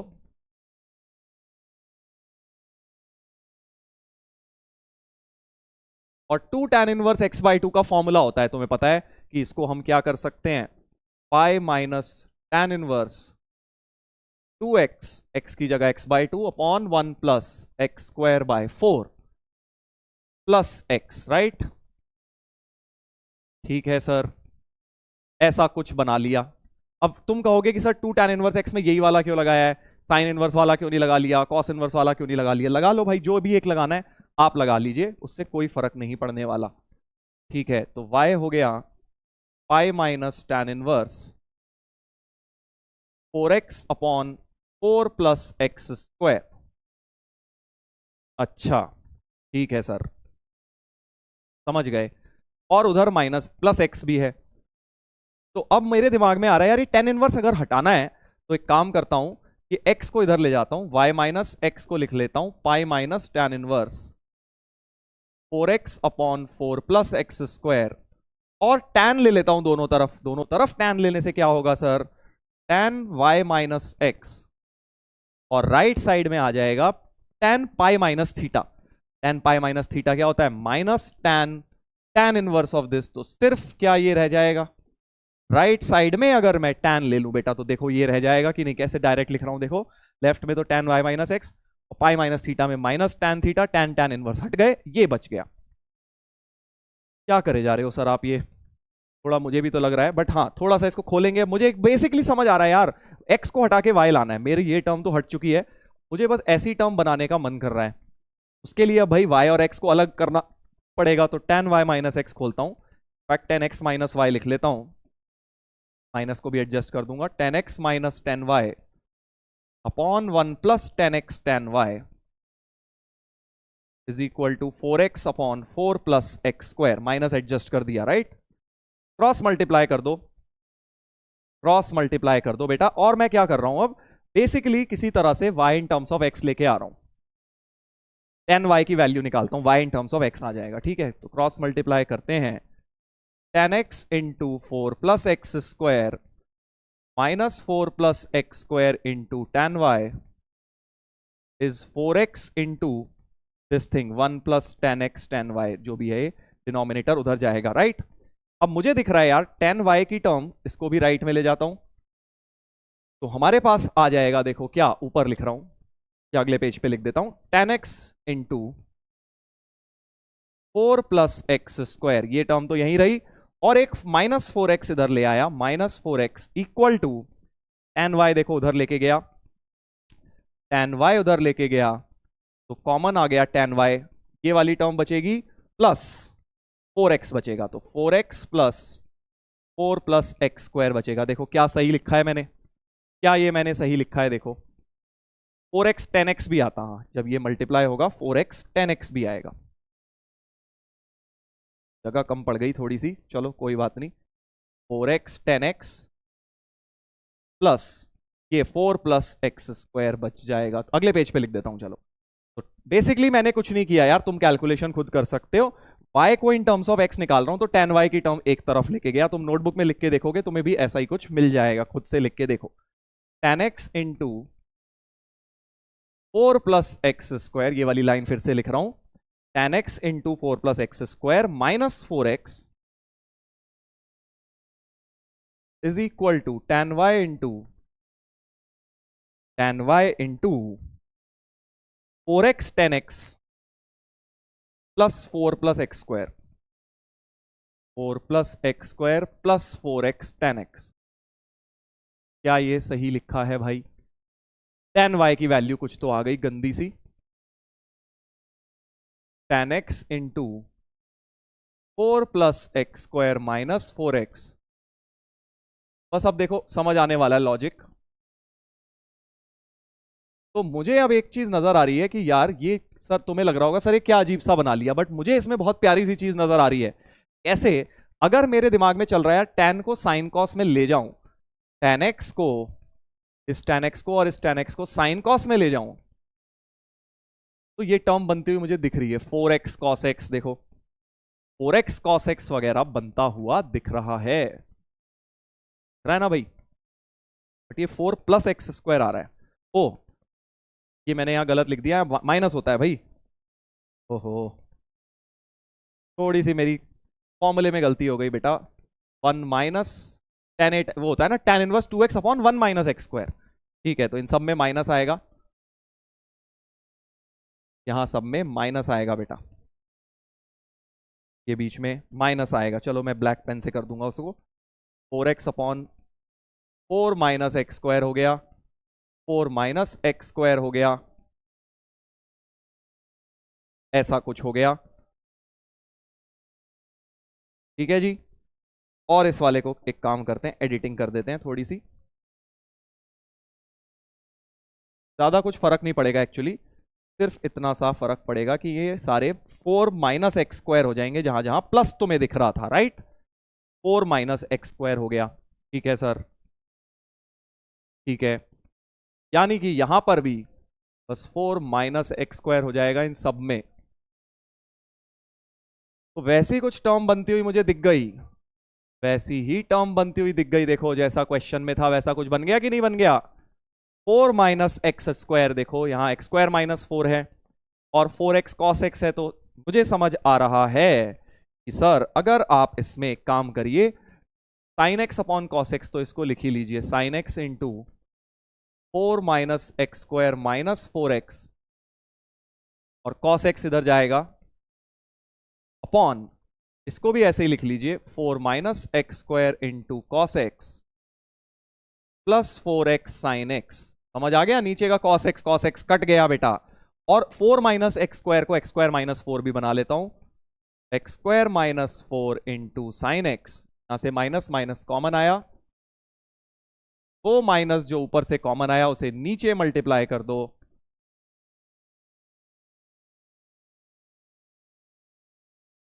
तो मेरा ऐसा कुछ बन गया tan y का वैल्यू। देखिए यहां तक आपका आना चाहिए बेटा, आप खुद कैलकुलेशंस करो और यहां तक लेके आओ। सिंप्लीफाई करना है, कुछ भी नहीं करना है, बस मैंने क्या किया है बेटा, यहां पे इनवर्स ट्रिगो का फॉर्मूला लगा के दोनों तरफ tan लेके सिंप्लीफिकेशंस करी हैं, आप भी लेकर आ सकते हैं। वो आपका बन जाएगा tan y का ये वैल्यू आ जाएगा। अब मुझे थोड़ा थोड़ा लग रहा है कि मैं क्वेश्चन में सही जगह पहुंच रहा हूं, क्यों? क्योंकि x square minus 4 into cos x sine x ये सब बन चुका है मेरा। अच्छा समझ गया। तो मुझे एक बात दिख रही है कि यार अब मेरे को क्या लग रहा है, हाँ देखो बहुत प्यारी सी चीज लग रही है, मैं ट्राइंगल बनाता हूं इसका। सर कैसी बातें कर रहे हो, इसका ट्राइंगल बनाओगे? ये परपेंडिकुलर लूंगा, ये लूंगा मैं परपेंडिकुलर, ठीक है, ये P है और ये B है, और हाइपोटेनस निकालता हूं, क्योंकि मुझे दिख रहा है कि हो सकता है उसके अंदर ऐसी कोई टर्म्स डायरेक्ट क्रिएट हो जाए। तो और मुझे ये भी दिख रहा है यार इसके साथ यहां देखो साइन एक्स आ रहा है, इसके साथ यहां कॉस एक्स, तो जब ऐड करूंगा sign square plus cos square 1 होने वाला है, इधर 4x cos x 4x sine x. तो हाइपोटेनस जैसे ही मैं निकालूंगा ये P और ये B और ये H, मान ली जरा H निकालता हूं, एच स्क्वायर मेरा हो जाएगा इस ट्राइंगल का x square minus 4 sine x plus 4x cos x का whole square, perpendicular square plus base का स्क्वायर।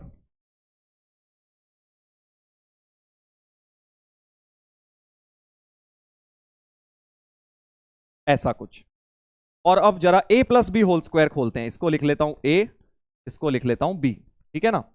a स्क्वायर आएगा x square minus 4 whole square sine square x plus 16x square cos square x, और plus 2ab की जो term आने वाली है वो माइनस 2ab के साथ बेटा कटने वाली है। तुम्हें दिख रहा है कि नहीं दिख रहा? देखो प्लस 2ab माइनस 2ab तो कटेगा ही, इधर आएगा x square minus 4 whole square cos square x 16x square sine square x, right. बस अब तो खेल खत्म, इन दोनों को मिला के कॉमन ले लीजिए, x square minus 4 whole square, जैसा कि मैंने बोला था बेटा खतरनाक क्वेश्चन है, sine square plus cos square 1 हो गया, प्लस 16x स्क्वायर यहां से कॉमन, इन दोनों में से भी क्लब कर लीजिए, sign square plus cos square ये भी 1 हो गया। काफी प्यारा सा एच स्क्वायर बनता हुआ दिख रहा है, ट्रिग्नोमेट्री हट चुकी है। और इसको थोड़ा सा सिंप्लीफाई और कर लेता हूं, होल लो whole square x4 plus 16 minus 8x square plus 8x square हो गया। तो एच स्क्वायर की वैल्यू क्या आ गई? एच स्क्वायर की वैल्यू आ गई एक्स स्क्वायर प्लस 4 का होल स्क्वायर, एच हो गया एक्स स्क्वायर प्लस 4। क्या बात है, बहुत ही प्यारा आ गया, x square plus 4, x square plus 4 आ गया। सर ये क्यों निकाल रहे हो? देखो मुझे एक बात समझ आ रही है यार, ये dx जो था, एक्स स्क्वायर dx की वैल्यू तो ये यहां डाल देता हूं, अब इंटीग्रल बनाता हूं जरा, ठीक है। एक्स स्क्वायर dx की जगह ये डालता हूं, ये बन गया, राइट। इंटीग्रल मेरा बन जाएगा integral of 4 plus x square d y, नीचे आ जाएगा x square minus 4 sine x plus 4x cos x, y के टर्म्स में लाना है। आप सोचो ये क्या लिखा है, ये तो हाइपोटेनस लिखी है सर, ऊपर ऊपर तो क्या लिखा है हाइपोटेनस, और नीचे ये पूरा क्या लिखा है देखिए ये वाला टर्म क्या लिखा था, x² - 4 sin x, परपेंडिकुलर लिखा हुआ है, राइट। नीचे क्या लिखा हुआ है, ये वाली चीज परपेंडिकुलर। सो हाइपोटेनस अपॉन परपेंडिकुलर क्या होता है, हाइपोटेनस अपॉन परपेंडिकुलर बन गया बेटा। इसलिए मैंने ये सारी मेहनत करी है, क्योंकि ये हाइपोटेनस है और ये परपेंडिकुलर। सो एक्चुअली जो इंटीग्रल लिखा है हाइपोटेनस अपॉन परपेंडिकुलर होता है कोसेक y। ये y का ट्राइंगल बना है, राइट। तो कोसेक y हो गया। बेसिकली ये चीज क्या हो गई, कोसेक y हो गई। इंटीग्रल कोसेक y dy लिखा हुआ है। इंटीग्रल बहुत प्यारा सा हो गया सब्सटीट्यूशन करके, कोसेक y dy। और इंटीग्रल कोसेक तो तुम्हें पता है ln कोसेक माइनस कॉट होता है, डी ऑप्शन हो जाता है, राइट। इंटीग्रल कोसेक का फॉर्मूला होता है ln कोसेक माइनस कॉट। तो ये था बेटा प्यारा क्वेश्चन, खतरनाक सब्सटीट्यूशन। हिंट दिया हुआ था उन्होंने आपको कि ये सब्सटीट्यूशन करो, और इसको सब्सटीट्यूट करके जब हमने सिंप्लीफाई करा, ट्राइंगल्स वगैरह बनाए, तो देखा बहुत ही सिंपल, ये जो टर्म बची है ये कोसेक थीटा बन गया, कोसेक y dy का इंटीग्रल बन गया। ये था बढ़िया ब्रेन टीजर नंबर 11। बताइएगा जरूर चैट पे कि कितना खतरनाक लगा, मजा आया या फिर डरावना लगा। डरावना तो नहीं है, बस ये है थोड़ी सी out of the box thinking है। और उन्होंने आपको हिंट दिया हुआ है क्वेश्चन में कि भाई ये सब्सटीट्यूशन कर दो। सर हिंट नहीं देते तो अरे भाई फिर तो बिल्कुल नेक्स्ट टू इम्पॉसिबल हो जाता हमारे लिए सॉल्व करना। बट उन्होंने हिंट इसीलिए दे दी क्योंकि आप आगे हिंट के बाद, सब्सटीट्यूशन के बाद भी अगर निकाल लें पूरा integral, then also it is a very good problem. चलिए, तो ये हो गया है हमारा ब्रेन टीजर नंबर 11। अब क्या करेंगे हम, चलो 2-3 अब तुम्हें मैं होमवर्क में दे रहा हूं। ब्रेन टीजर नंबर 12 ये होमवर्क में है, मल्टीपल करेक्ट क्वेश्चन है ये भी। This is also your homework, right. ज्यादा मुश्किल तो लग नहीं रहा यार, ये तो साफ दिख रहा है कैसे सॉल्व होगा। कॉस क्यूब नीचे से कॉमन लेके, ये brain teaser number 14। 3 brain teasers मैं आपको होमवर्क में दे रहा हूं बेटा। आंसर इनके अनहाइड कर दूंगा, अभी हिडन है आंसर्स, बट आपकी पीपीटी में मैं अनहाइड करके दे दूंगा सो दैट आप चेक कर पाए। चलिए, एंड आ गया है बच्चों अपने लेक्चर का। आज काफी मजेदार लेक्चर इंटीग्रेशन का, काफी समय बाद हम लोग एडवांस के लिए दोबारा से मिल रहे हैं। तो बेटा जो बात स्टार्टिंग में मैंने बताई थी उसे भूलना नहीं है, पूरे जोश के साथ लगना है और आपको सक्सेस जरूर मिलेगा। जैसे मेंस में तुम सोचो शुरुआत से और बाद में आते आते कितना इंप्रूवमेंट हो गया, बिल्कुल वैसे ही एडवांस में भी होगा। अभी तो शुरुआत है यार, कोई बात नहीं, बस लगे रहो करते जाओ, देखना महीने भर में तुम कहां से कहां होगे। चलिए, तो ऑन दैट नोट बच्चों, मेरी तरफ से आप सभी लोगों को बहुत ही प्यारा सा मैसेज, #IIT फोड़ना है सभी को बेटा, अपना टारगेट एडवांस लेकर चलना है। आप बिल्कुल कर सकते हैं, बस लास्ट के इन 2 महीने लगे रहना है, मेहनत करते जाना है। जैसा कि मैंने स्टार्टिंग ऑफ द लेक्चर में बताया था कि आपको कुछ नहीं सोचना, सिर्फ एफर्ट करते जाना है बच्चों। चलिए, तो मिलते हैं बेटा कल के लेक्चर में। Till then take care, good bye.